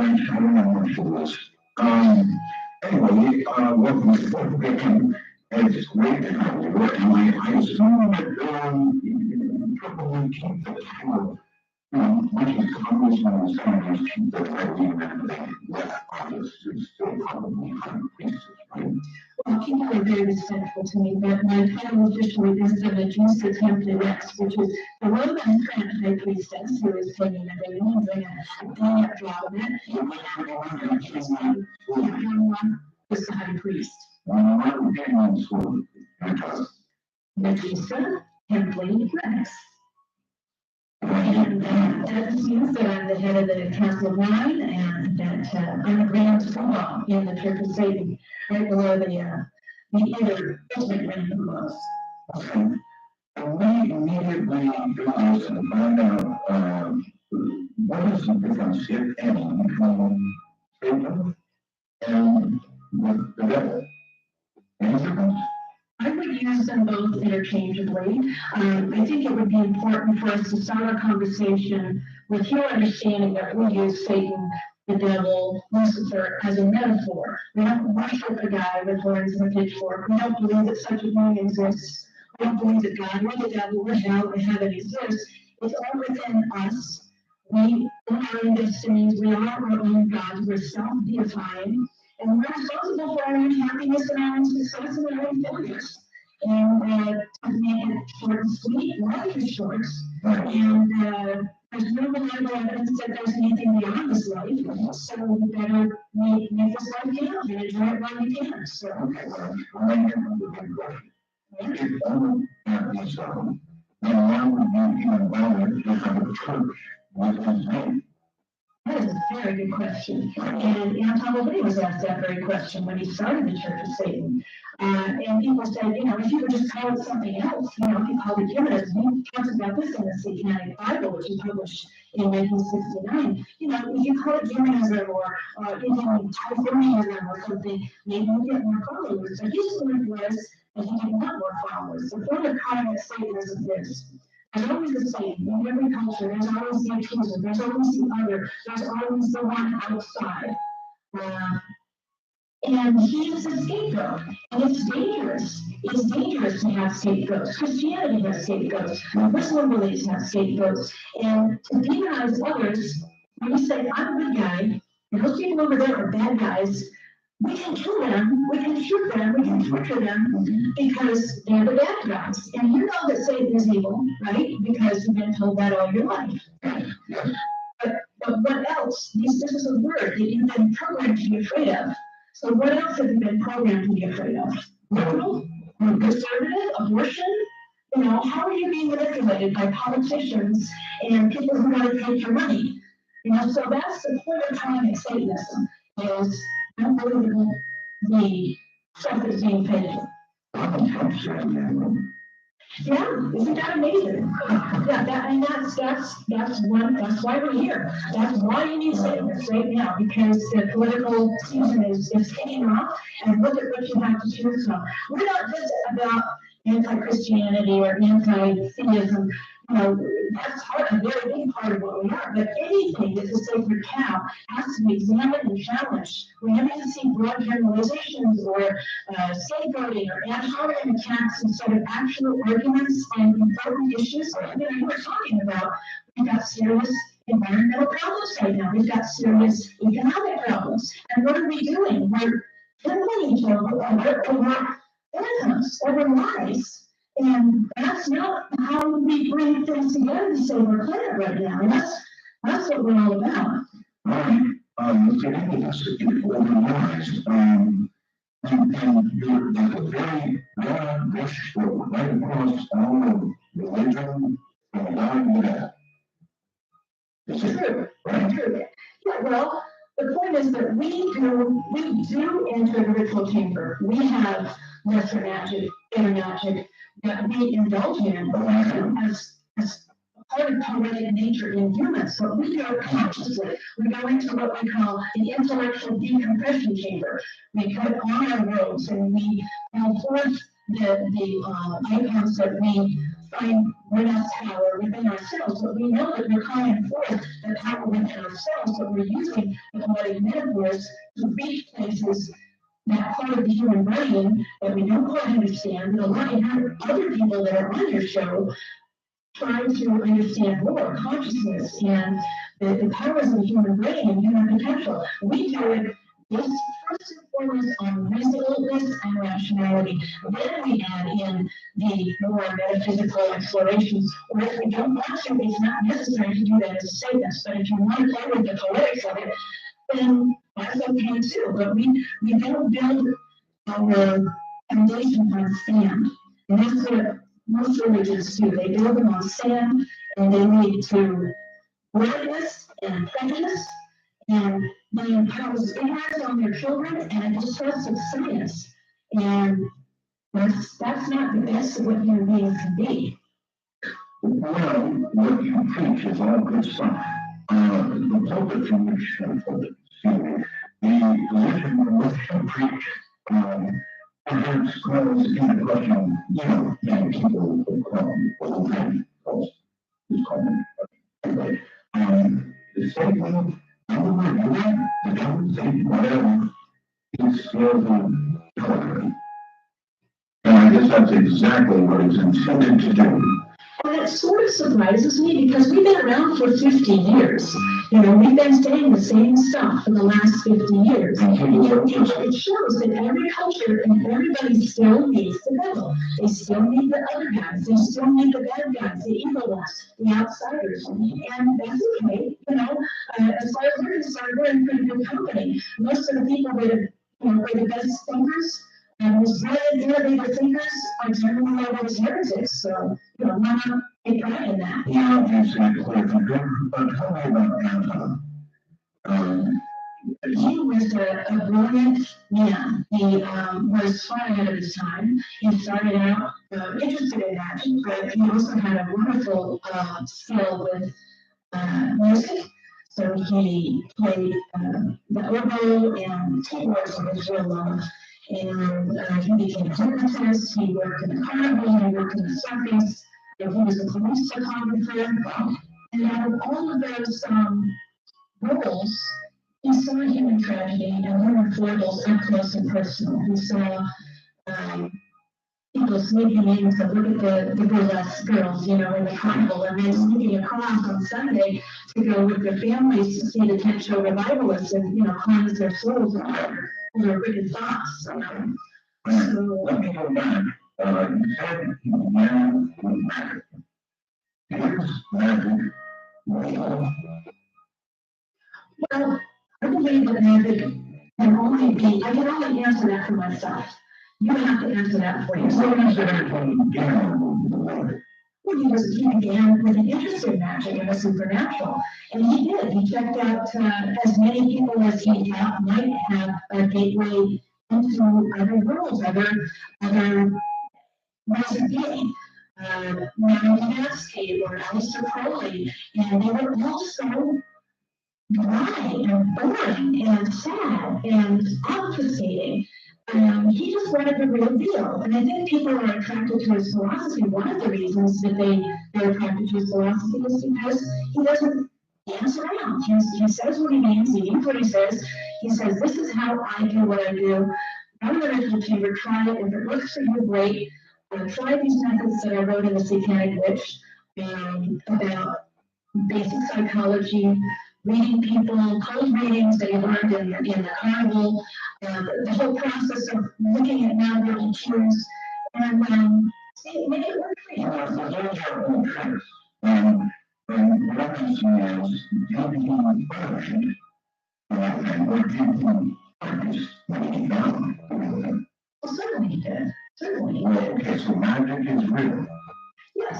I have experienced magical consequences of what I've done in the ritual chamber. As I say, though, that doesn't mean that if you go into the ritual chamber and you do exactly what I did, it may not work for you. Because, to be honest, now this is just me speculating. This isn't Church of Satan policy. But it's almost as if everybody has a different frequency, And Anton talked about this when he was playing music for animals in the circus. He said, you don't play the same song for an elephant as you do for a tiger, because they have different rhythms, they have different notes. And I think certain people are just attracted to the satanic mythos. We're attracted to the anti-hero, like Lord Byron, with the Miltonian anti-hero. Lightyear, Lucifer, or Prometheus, for example, who risked the wrath of the gods in order to bring the fire of wisdom and intellect and creativity to human beings. He was punished for it. Or the ultimate, of course, in the Garden of Eden, the serpent, tempting with the apple of knowledge from the tree of knowledge. All these metaphors are the same. And these are things that inspire me. Religion presents you with metaphors and myths, stories that codify and strengthen you. They're almost like a group art project to me, because they communicate what is important to a given society, what you hold dear, what rituals you find important, and what those ideals are. So my ideal is not some guy hanging on a cross. I'm sorry, when my back is up against the wall, I want a dynamic, life-affirming, poetic image of Satan who is the ultimate anti-hero. And actually, Anton, when we look at him, certainly carried some of those physical characteristics, didn't he? Oh, he certainly did. Yes, he certainly did, and he emphasized them. True to Western magical ability. He saw what worked best for him, and he saw the look that he could present, and that fit, and he used it. And can go on, given that magic is or can be real. If magic is real, then the supernatural is real. Right? Yes. That's a pretty grudging yes. Well, you're leading me down to a certain conclusion, and I want to tell you that what we do in the ritual chamber is like a laboratory. I don't think enough has been understood yet about, and again, this gets back to the other games that you had. I mean, even like, generating the conscious universe, or, Oh, you are, yes, no, exactly, or, what is it, the fields, the daggers. You know, there's a lot that we do not understand about the interactions of time, space, matter. We're sort of moving around the edges, and we now understand that true to long history of witchcraft, that blood, skin, all the body fluids, and hair that are used traditionally in magic, that now long holds contains people's DNA. So it is a direct link to the individual. When the witches started doing that, including blood and hair and stuff in their cells, so it's there you go. never handle this now, because we are snowflakes, and our DNA is definitely us, and so you're right, hair, blood, semen, bodily fluids, it's all the individual us. So if that is used in the right way, by the right person, then it's magic. With the right intent. There, you know, again, Anton LaVey lays it out very clearly in the Satanic Bible. There are certain elements that need to be addressed, including imagery, and there's also a balance factor. He includes that very, very important element because, you know, he says that you need to be aware of who you are and what potency you have. If you're a 25-watt person, you shouldn't, and you're sexually attracted to a 100-watt woman, then maybe you know, should set your sights a little lower than trying to attract that particular person. You know, start out. Interesting. But again, I'm going to keep going down this road as far as I can take you. And I will ask, is it possible to use a person's essence, or essence, in a positive way for them, as well as a negative way for them? Absolutely. We have 3 basic rituals. We have lust, compassion, and destruction. So the point of going into the ritual chamber in the first place is not primarily to move the universe in the way you want it to. I mean, that's of course good as a side effect, but it's a psychodrama. Let me give you an example. Okay, so someone at work is really working against you. Someone is telling the boss lies about you. They're making you look bad. They're hiding your materials. They're really going out of their way to hurt you. So you're really frustrated. You're thinking about this person all the time. You can't eat. You can't sleep. You're really angry, and you feel impotent. So you go into the ritual chamber. You do a destruction ritual. You concentrate on this person, and you wish them all the bad things to happen to them, and you let it go. You let all of it go. You burn up all of that energy like a good orgasm. You just flow out. You throw it out into the universe, and then let go. It's done. As far as you're concerned, it is done. It's a done deal. As far as you're concerned. You've spoken to the universe. What's going to happen? Whatever's supposed to happen will happen. So next week, you go into work, and this show has been promoted and moved to Hawaii. So, does your curse work? Well, you don't have to deal with him anymore, do you? So, maybe he'll get caught in a wonderful storm in Hawaii. And So maybe the one and he was hit by a Mack truck, now has about 35 broken bones, and is in traction in the hospital. There you go. That's how it goes. Yes, well, I love the fact that you can bring up the rosiest metaphor possible on discussing somebody you don't like. Well, you could have asked me about a bus ritual. You want to talk about that? We'll get to that, sure. You are, I don't know if you want to know, you're an attorney, right? No. You're not an attorney? You certainly sound like one. Well, I argue a lot. Thank you. I bet you do. I bet you do. Okay, this is mostly asked. There are many who believe that Anne Holloway actually did conjure up the devil. What do you know about that? Well, I would say yes, absolutely. If you're talking about the metaphorical devil, I mean, he unleashed, 50 years ago, he unleashed this power of all the people that now call themselves Satanists. And we are doing fabulous things, wonderful things in publishing. We have a lot of people in military. We have people making art, actors, lawyers, teachers, all sorts of people doing amazing, wonderful things. And that was, there'd never really been an actual calling forth of the devil and giving him his due the way that Anne Holloway did. There've been, before there've been sort of prankish ceremonies, the Hellfire clubs and references to the devil and heretics and stuff, but there hadn't been people stepping forward and pridefully, purposefully taking the name of Satan and saying, this is how we define Satan, this is what he represents for us, and move over because we're living life and we're having a great time.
Of the Church of Satan, and his mistress of the Council of we're talking interesting things. Satanism,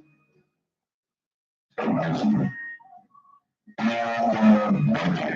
I do have a little bit of, I don't want to say problem, interest, I guess I would say.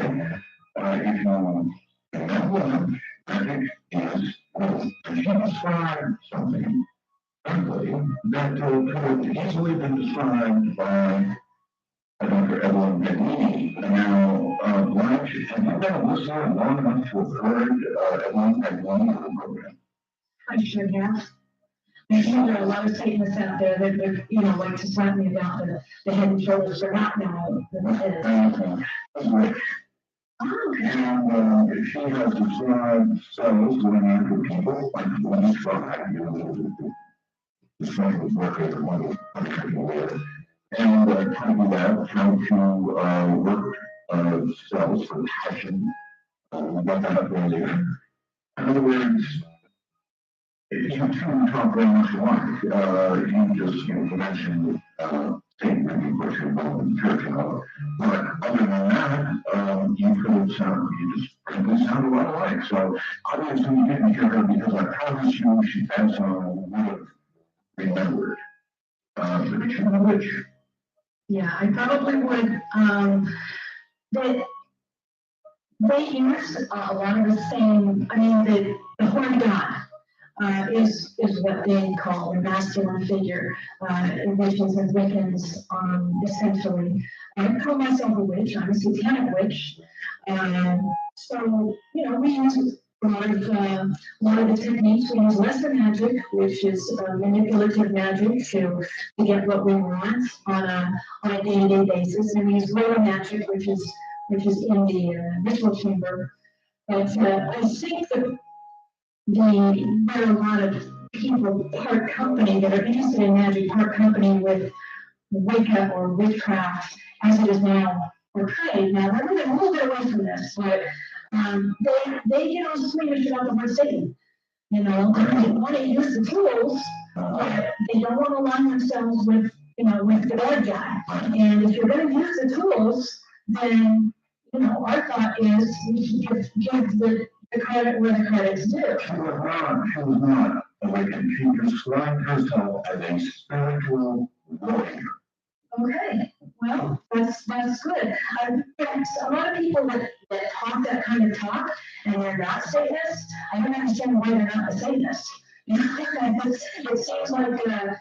seems like a logical step to me. I know a lot of the, in the 60s, there was a group, calling themselves WITCH, and they were essentially mostly feminists that were using the metaphors of being witches and being evil and being ugly and empowering themselves, like the word queer, kind of giving themselves that life and that strength by calling themselves witches. And, as a Satanist,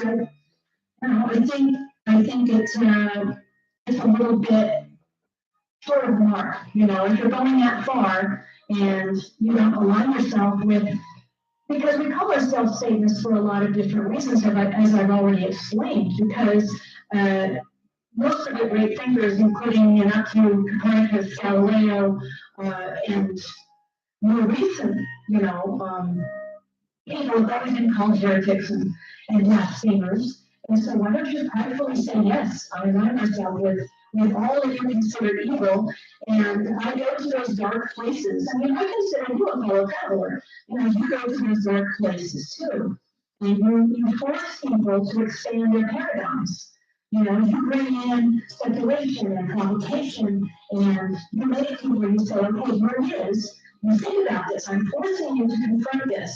And you think about it. You can either reject it and say it doesn't exist, or you can try to expand your consciousness to include this. That's what a good scientist does. I think that it does exist. I think magic actually does exist. I think there are many things that we discuss in the paranormal world do exist.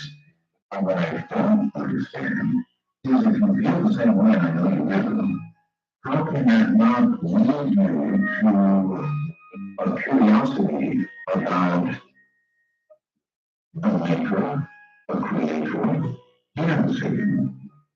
All of those things being possible. Well, that does not necessarily follow for me, because the If we're in that road, then how can we not continue down that road to the ultimate possible conclusion? well, I don't need a maker. I have evolution. I have reason. I have rationality. I don't need a God that created me. If he did, he's an absentee landlord. I've talked to people about this before too. I can't force myself to believe in a God that I don't believe exists. I can't force myself to believe that some guy 2,000 years ago in the Middle East dying, if he did live, if he was an individual, he wasn't just a compilation of a bunch of supposed fulfillment of Jewish prophecy. I can't believe that he has any bearing in my life as I'm living right today. I'm the one who controls what I'm doing now. And if I had to believe, if I really tried to believe in a God that was omnipotent and omniscient, that I could pray to, and he would pay attention to me, each little sparrow and each little butterfly and each little, grain of sand in the cosmos he cares about. Okay, so there's such a thing. How does he let happen what he lets happen? How can the fighting continue? How can all of these bad things, and of course they say Satan. Okay,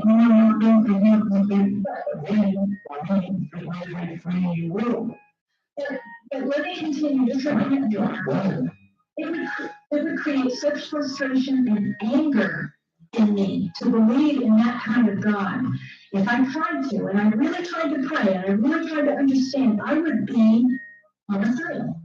Because I could not reconcile why this being who supposedly loves me would threaten me and manipulate me in such a petulant, petty way that I have to bow down and worship him and do what he tells me to do, or he'll throw me into a fiery pit for all eternity.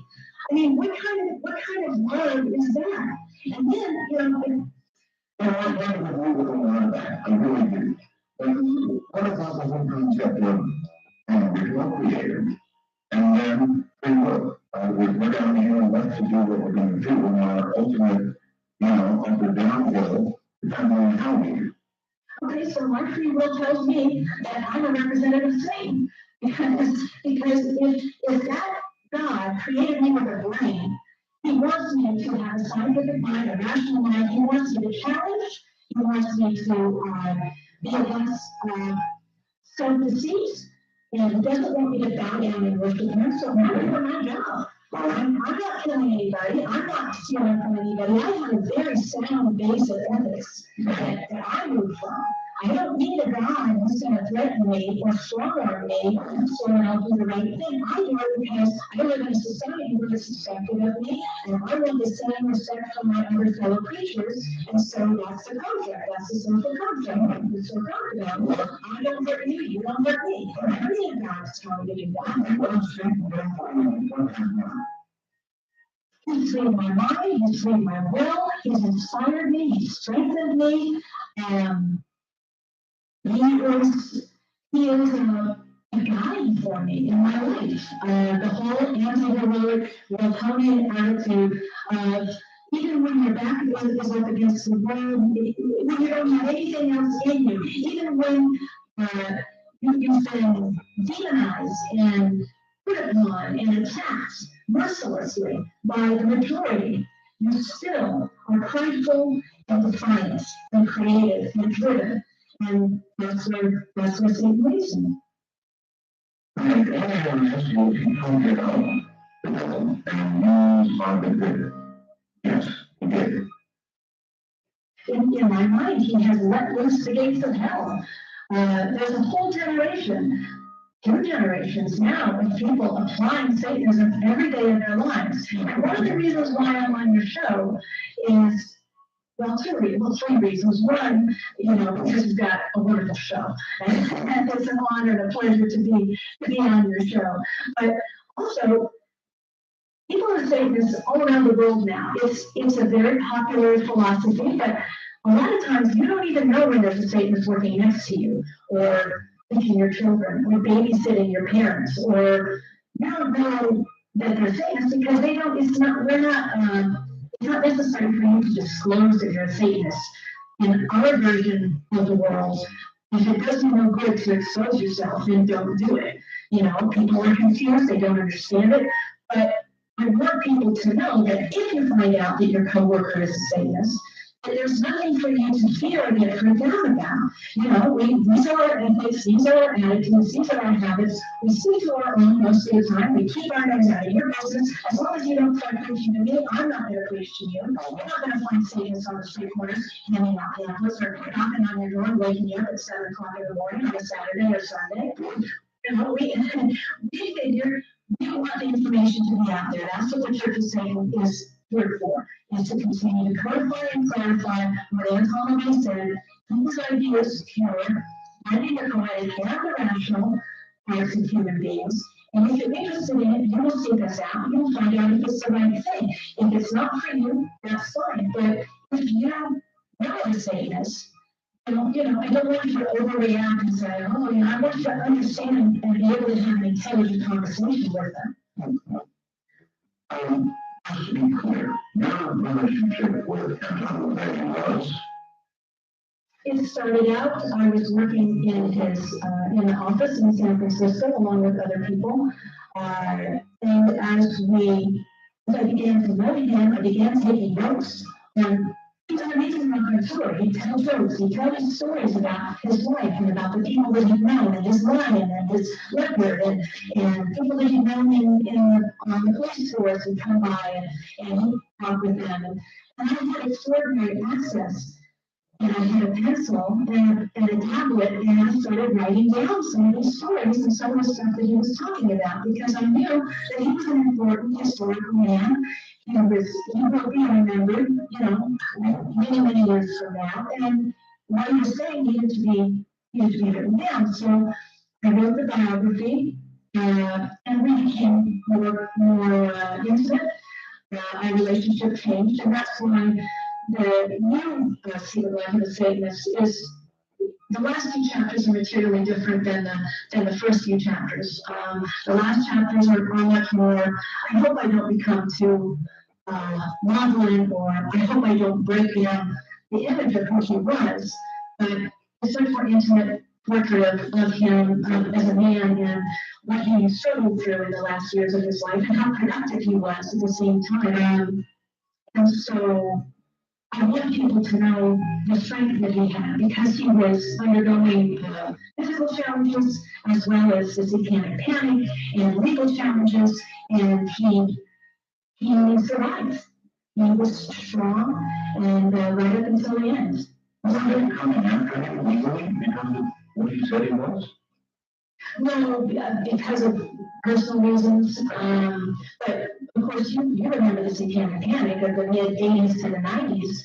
Early 90s, a lot of people may not remember, but it was an insane period of time. And we had Geraldo and Scientists of FPL and Oprah Winfrey with these people who were claiming to have been molested as children in satanic sacrifices and bacon breeders, and they put up a whole you know what happened in Manhattan Beach in preschool.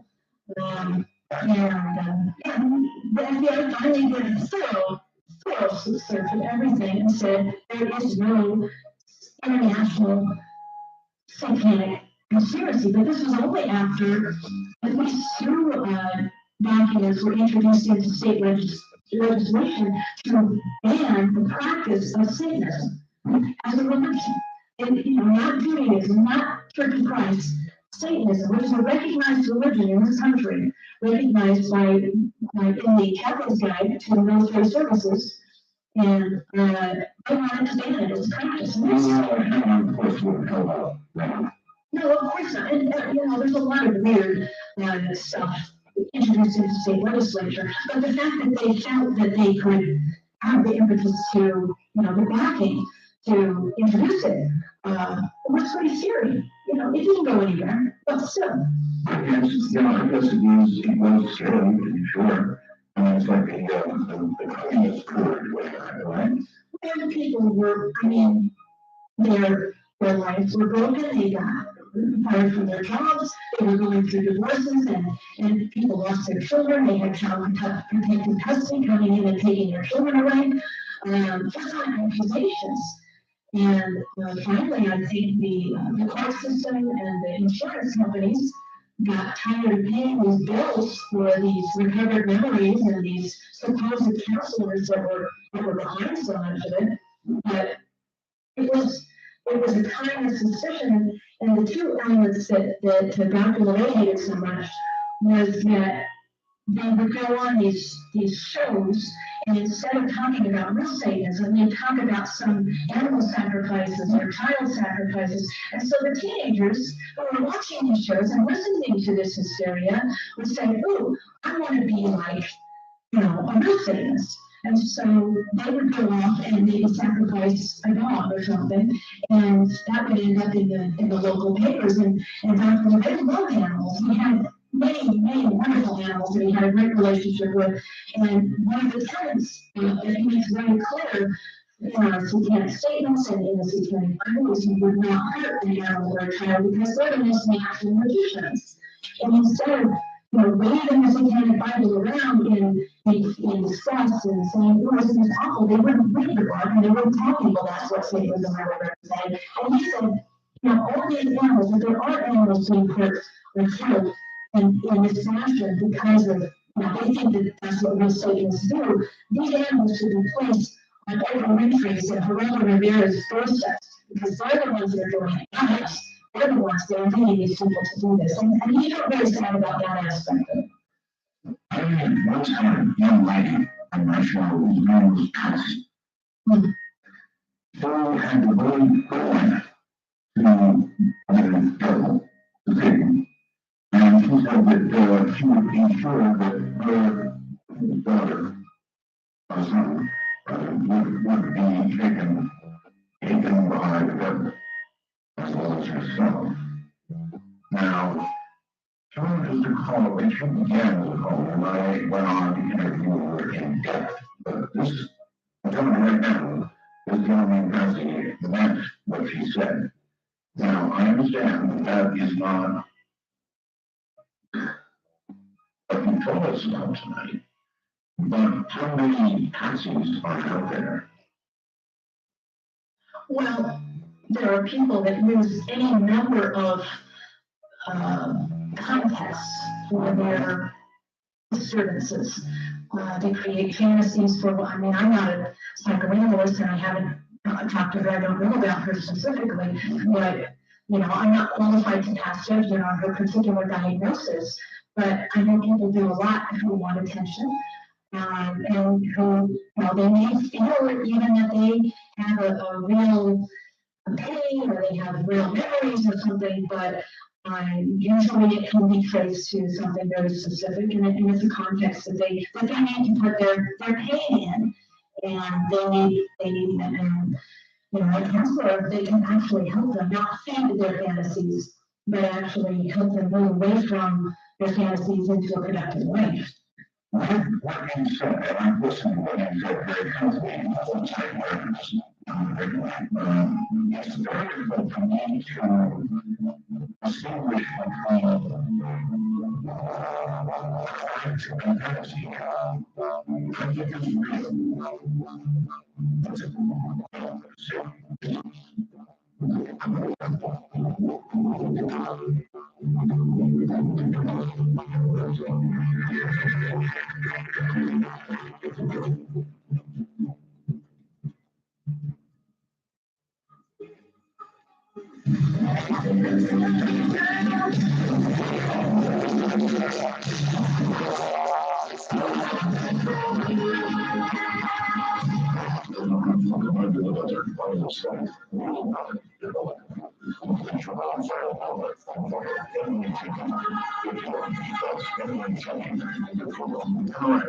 My boss is much better.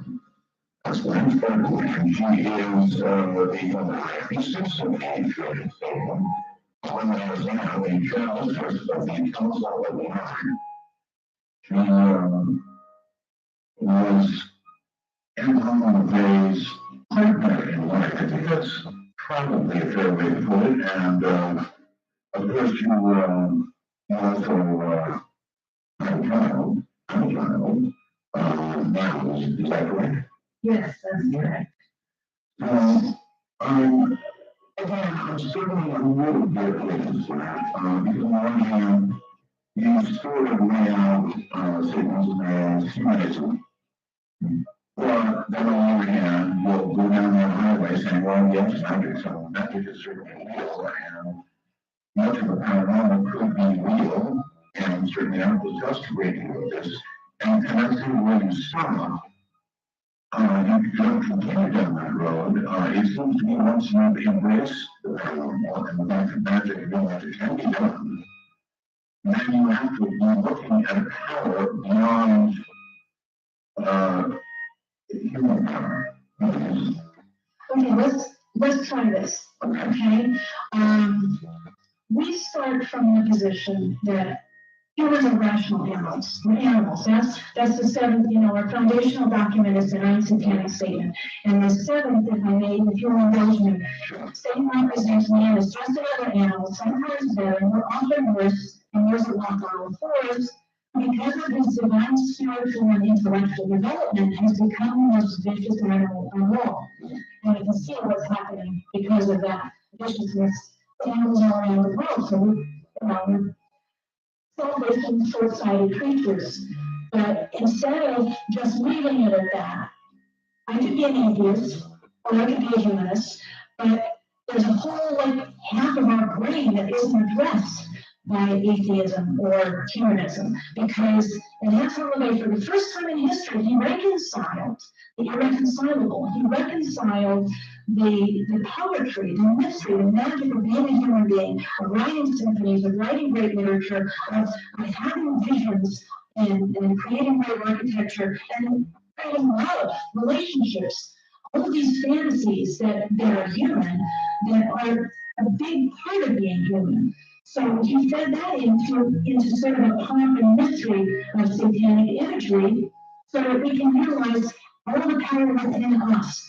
And I don't see any irreconcilable there at all. The power does not come from an external source. It comes from me. It comes from you. It comes from the other people that are working with me for the same goals. And that is now being qualified, again, getting back to recent books by Dean Radin and McTaggart and other people. It's now being quantified in a scientific way that if there is a group effect, when several people, lots of people are concentrating in the same direction at the same time, it does have a measurable effect. And I don't understand it, and I don't pretend to understand the dynamics of it. I think that scientists will be studying it more and more. But with storytelling creatures, that's what we do. If some alien came from another planet, imagine how weird it would look. That we go to movies, that we watch these little boxes with all these stories on them, that we read these books, and they're all fantasies, they're all stories. Why do we do that? Because we're storytelling creatures. We gain strength from these metaphors and these images and these practices of various emotions. And we like drama, we like symbols, we like passion, we like rituals and celebrations that bind us together and communicate our values. And that's all the same as it is, like any other religion. I'm atheist. I agree with the show from time to time. Maybe that's the color, but you can see what I mean. Anyway, another book that I find fascinating, I'd like to describe to you as a premise. A book is called The God of the Brain. And it basically, I'm not going to do it justice here, but basically it suggests that all human beings, and we include those who are found on otherwise uninhabited islands, natives that worship one thing or another, the sun, perhaps, the moon, the trees, it doesn't matter.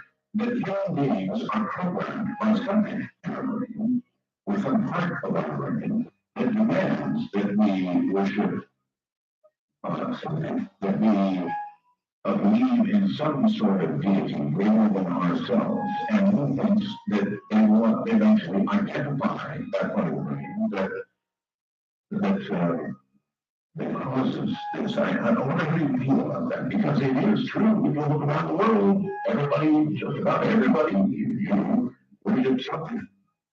Well, then I hesitate with the word worship. It's not that I worship myself, but I don't worship something external. Just metaphorically, that's a poetic representation of me. That those images are a poetic projection of me. But yeah, I certainly think it's a fascinating study, the God part of the brain. I can definitely see that because it is a very universal that people like to, and what I'm credited to, and I don't think I'm alone in this, is that it's a, maybe even includes this here, when we're in nature, when we're trying to survive, when we're in the early stages, our brains were developing, our survival depended on seeing patterns, seeing the gestalt, seeing the tiger hidden in the trees. And so we look for patterns and we try to make sense of things. That's what we do all the time. That's the scientific part of our mind, is trying to make sense. And we like things to progress in becoming healthier. We like things to be just. We like for good people to get rewarded and bad people to go to a bad place and get punished. We like that. So we tell stories to ourselves, but that's what's really happening. So, yeah, I think I can see that would be a very interesting study. I would like to read as well. I definitely. All right, so I have a computer, and I understand how wonderful and that you go to a certain place and send me a message as I'm on the program, right now.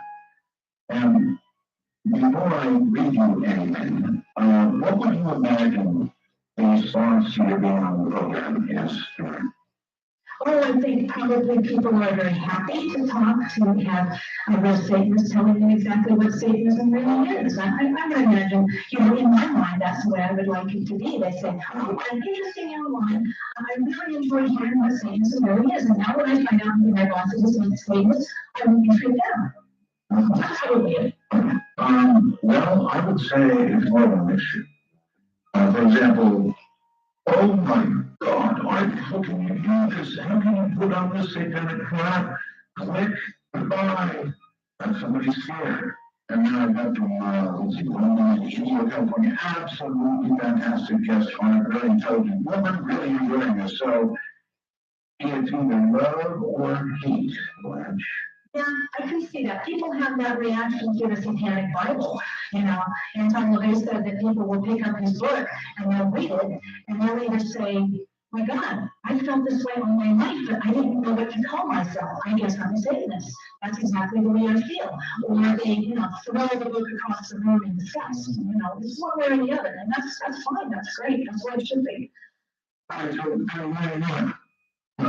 yourself a humanist and avoid all of this. Because that wouldn't be it wouldn't be addressing the essential problem that Satanism, calling it Satanism represents. Satanism isn't just atheistic; it's anti-theistic.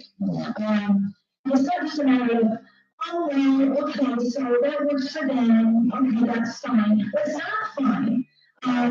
People who are running our country, that are running our world, all around the world, most of them are basing their lives on irrationality and muddled thinking and scapegoating. And we see who are leading us in certain directions, economically, socially, ecologically. And it's going to affect you. One way or another, it's going to affect you. And so Satanists, by nature, choose active opposition. You need something constructive for your life, not just a denial of something like atheism. Choose active opposition. So is it called Satanism only to choose having no opposition? I think it's to recognize that humans, I see Satan as a quintessentially human metaphor. He's the risk taker, he's the underdog, he's the one who triumphs, even though he's vilified. He's the solitary romantic figure, and it's a human, it's humans, not Jesus hanging on the cross and being nice to everybody. It's we've fallen from grace, both of us. Satan and humans have fallen from grace because of our self-determination and our pride. And instead of swiveling and whining, we stumble forward by our own wit and our resourcefulness, and we create whatever life we can with the people that we love and cherish. Are there scenes in Satan? Yes, there are actually. Strange you should ask that. How about they came up with it? Okay, how about humans? Yes, our 9 satanic Satans written and published in the Satanic Bible are our horrifying Satans, I would say. You really come up with a word. You know what the final 9th satanic Satan is? I think you'll enjoy it. Satan has been the best friend the church has ever had, as he's kept it in business all these years. Yeah, there is that. It is the ultimate threat that keeps everybody in line. Yeah, exactly. And why do you have to have a loving God that strong-arms people into doing good? God, historically, has a temper. Oh, He's got people down and destroyed cities. And you're getting shoveled this stuff from your parents. They're telling you about this guy. Where does he live? I don't know. He lives in a cloud somewhere. We've got the space station up there, but they can't see him. Well, he lives more over that way. I don't know what he looks like. And kids are smart. They start asking questions pretty early on, and they understand when someone's avoiding the truth. And when they start feeling that mommy and daddy are not telling them the truth about this, then they start calling into question everything that mommy and daddy tells them. Well, if you ask the wrong questions, even in Sunday school, you risk injection. Right. But how do you feel about mommy and daddy lying to you? Well, I don't think I'd blame mommy and daddy, or I would say they're lying because they probably carry that belief that they're passing on. Well, I don't see how any child can get past that. That's when the trouble comes. That's when you reach adolescence and you start realizing that maybe a lot of what you've been taught is not true.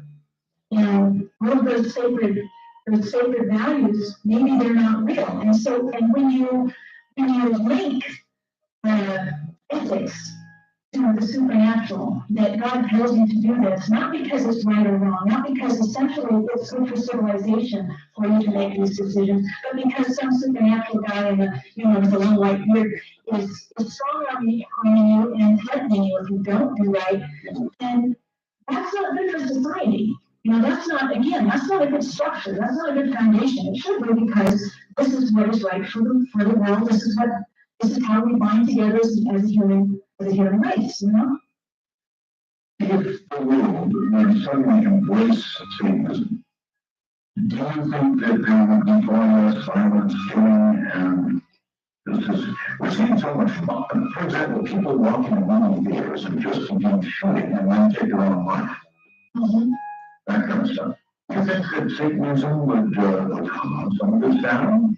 I would hope that people of a satanic mind would be more, would understand the necessity of getting along with their fellow human animals.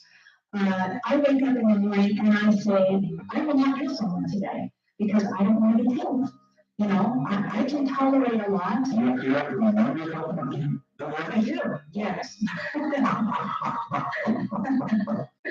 But really, I think if the world was suddenly, filled with Satanists, which is never ever going to happen, because again, talking about different parts of the brain, we always have to have the 2% who are the leaders or the innovators or the risk takers, and the rest of the people that really would rather just get along and not think about things very much. Just tell me what to do, tell me where to go, tell me what to buy, and I'll be comfortable, and you tell me what to do. And that, but the Satanists who stand out, the creative people, the eccentric people, the weirdos, I think that they would be better at running things, because they would literally have actual discussions, not ad hominem attacks. They would start talking about things, not pigeonholing themselves and saying, well, I'm a conservative, so I have to vote this way, or I'm a liberal, so I have to vote that way, and that's a bad person over there. The Koch brothers are awful or evil, or the unions are awful or evil, because they're in the other camp, and I don't have to listen to anything they have to say. I just have to listen to what my party tells me to do. And that's how we got into the trouble that we have. These people aren't voting, they aren't voting the issues, they're the man, they're voting according to their party heritage.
actually, but I want to, you know, on a circle back, we sort of like, what are some economic statements?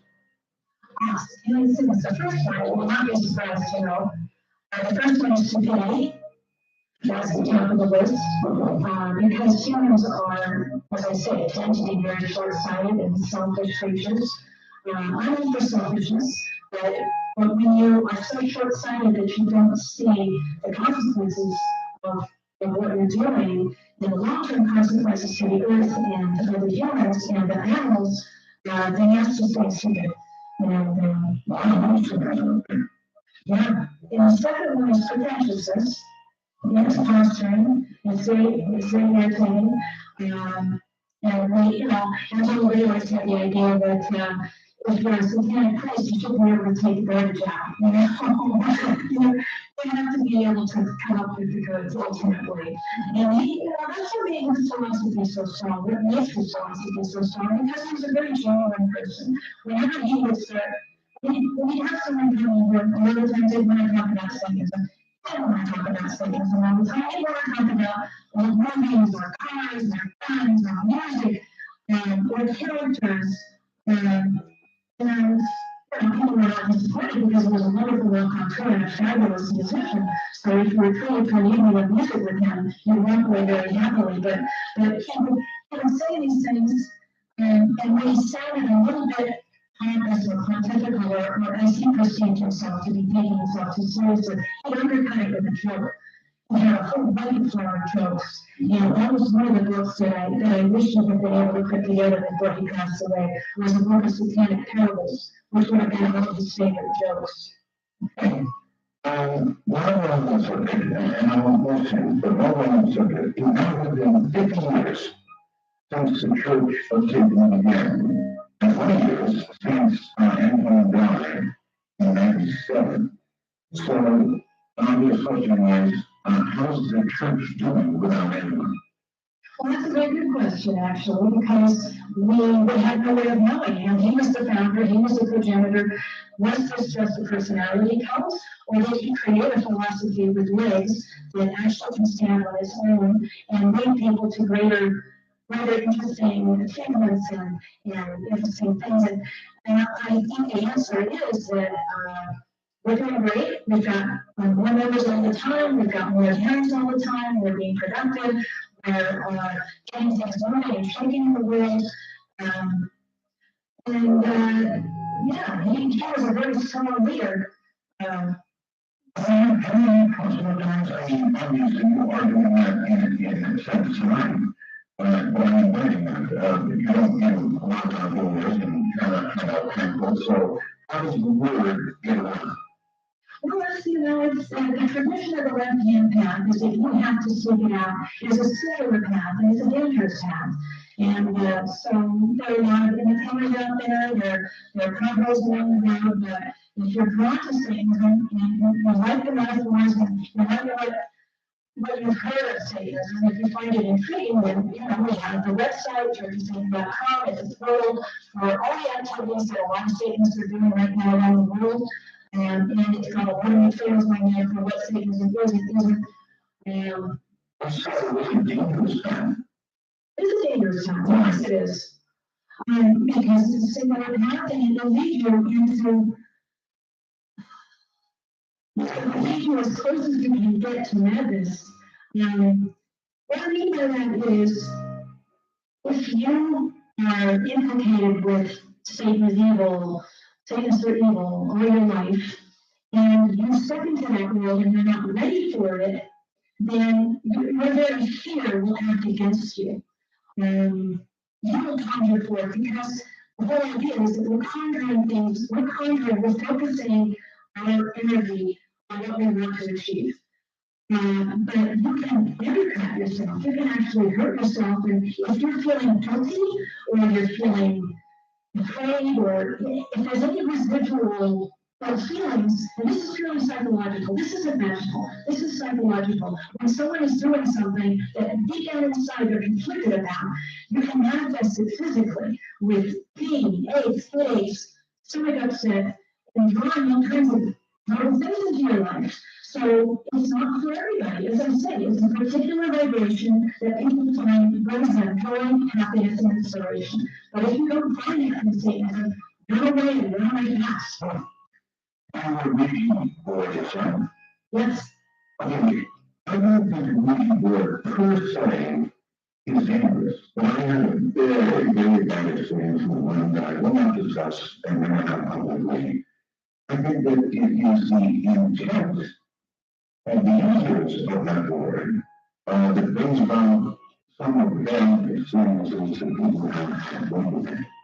And so you're definitely on the right track with that. I would also say that, as I was trying to explain, if you have any residual doubts or fears or guilt, that's a good medium for those things to open up here and start attacking you. But again, not from something outside, you're conjuring it for yourself. Well, that would help. Yes, you got to a conjuring, but you know, the same time that there is something outside. I admit that we create conduits for our image humans and creating our own goals as we move through life magically, yes. Right. So what else have we got to submitting your consciousness? The third is solipsism. That means expecting everybody else to be like you are. You're a moral person, you're a ethical person, you have certain values.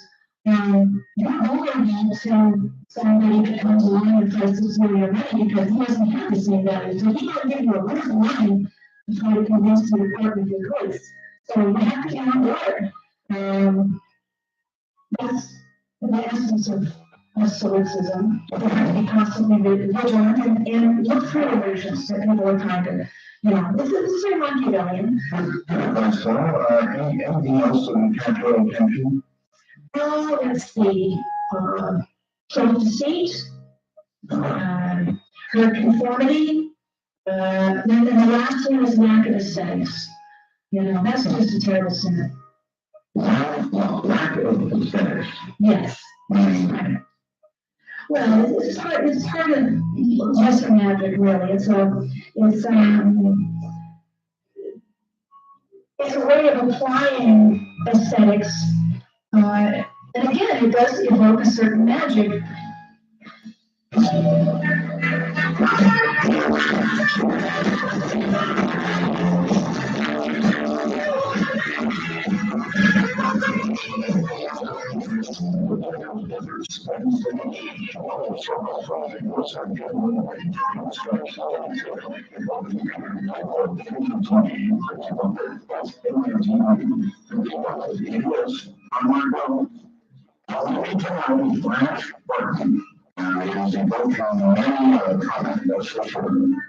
Blanche was the high priestess of the Church of Satan. He is the general mistress of the Council of None, and we have been discussing Satanism. It may well be that your view of Satanism, or what you thought you were going to church tonight, is not what you're getting, right? And he's honest, doesn't make it when he's scared. It's hard to say. I think there's a lot of both of them. Have you ever regretted being Satanist? No. I've enjoyed every minute of it, and that's an interesting thing, talking about 50 years of the Church of Satan. And one of the questions is, does it act as a religion should? Does it help you guide your life to prosperity and happiness? Does it help you work within your community? Is it just, put on black clothes, listen to heavy metal music, Marilyn Manson, and piss off your parents or something? Or is it something that can actually lead you through getting a job, going to school, having children, raising children, deaths, births? Yes, it does. And it's a foundation for a lot of people who have been lifelong Satanists now. And the most gratifying thing that happens to me sometimes now, and I'm humbled by it, is when people come up to me and they say, Ms. Burton, I've read your books. I was a teenager, I was being rebellious, I went to Satanism, and I found out what it really was, and it really changed my life. And now I'm a successful attorney, or video producer or, whatever they're doing with their lives, but they've made a life for themselves, they're married, they're not married, they have children, they're happy. And that's very gratifying. Where from, Absolutely, anytime. interesting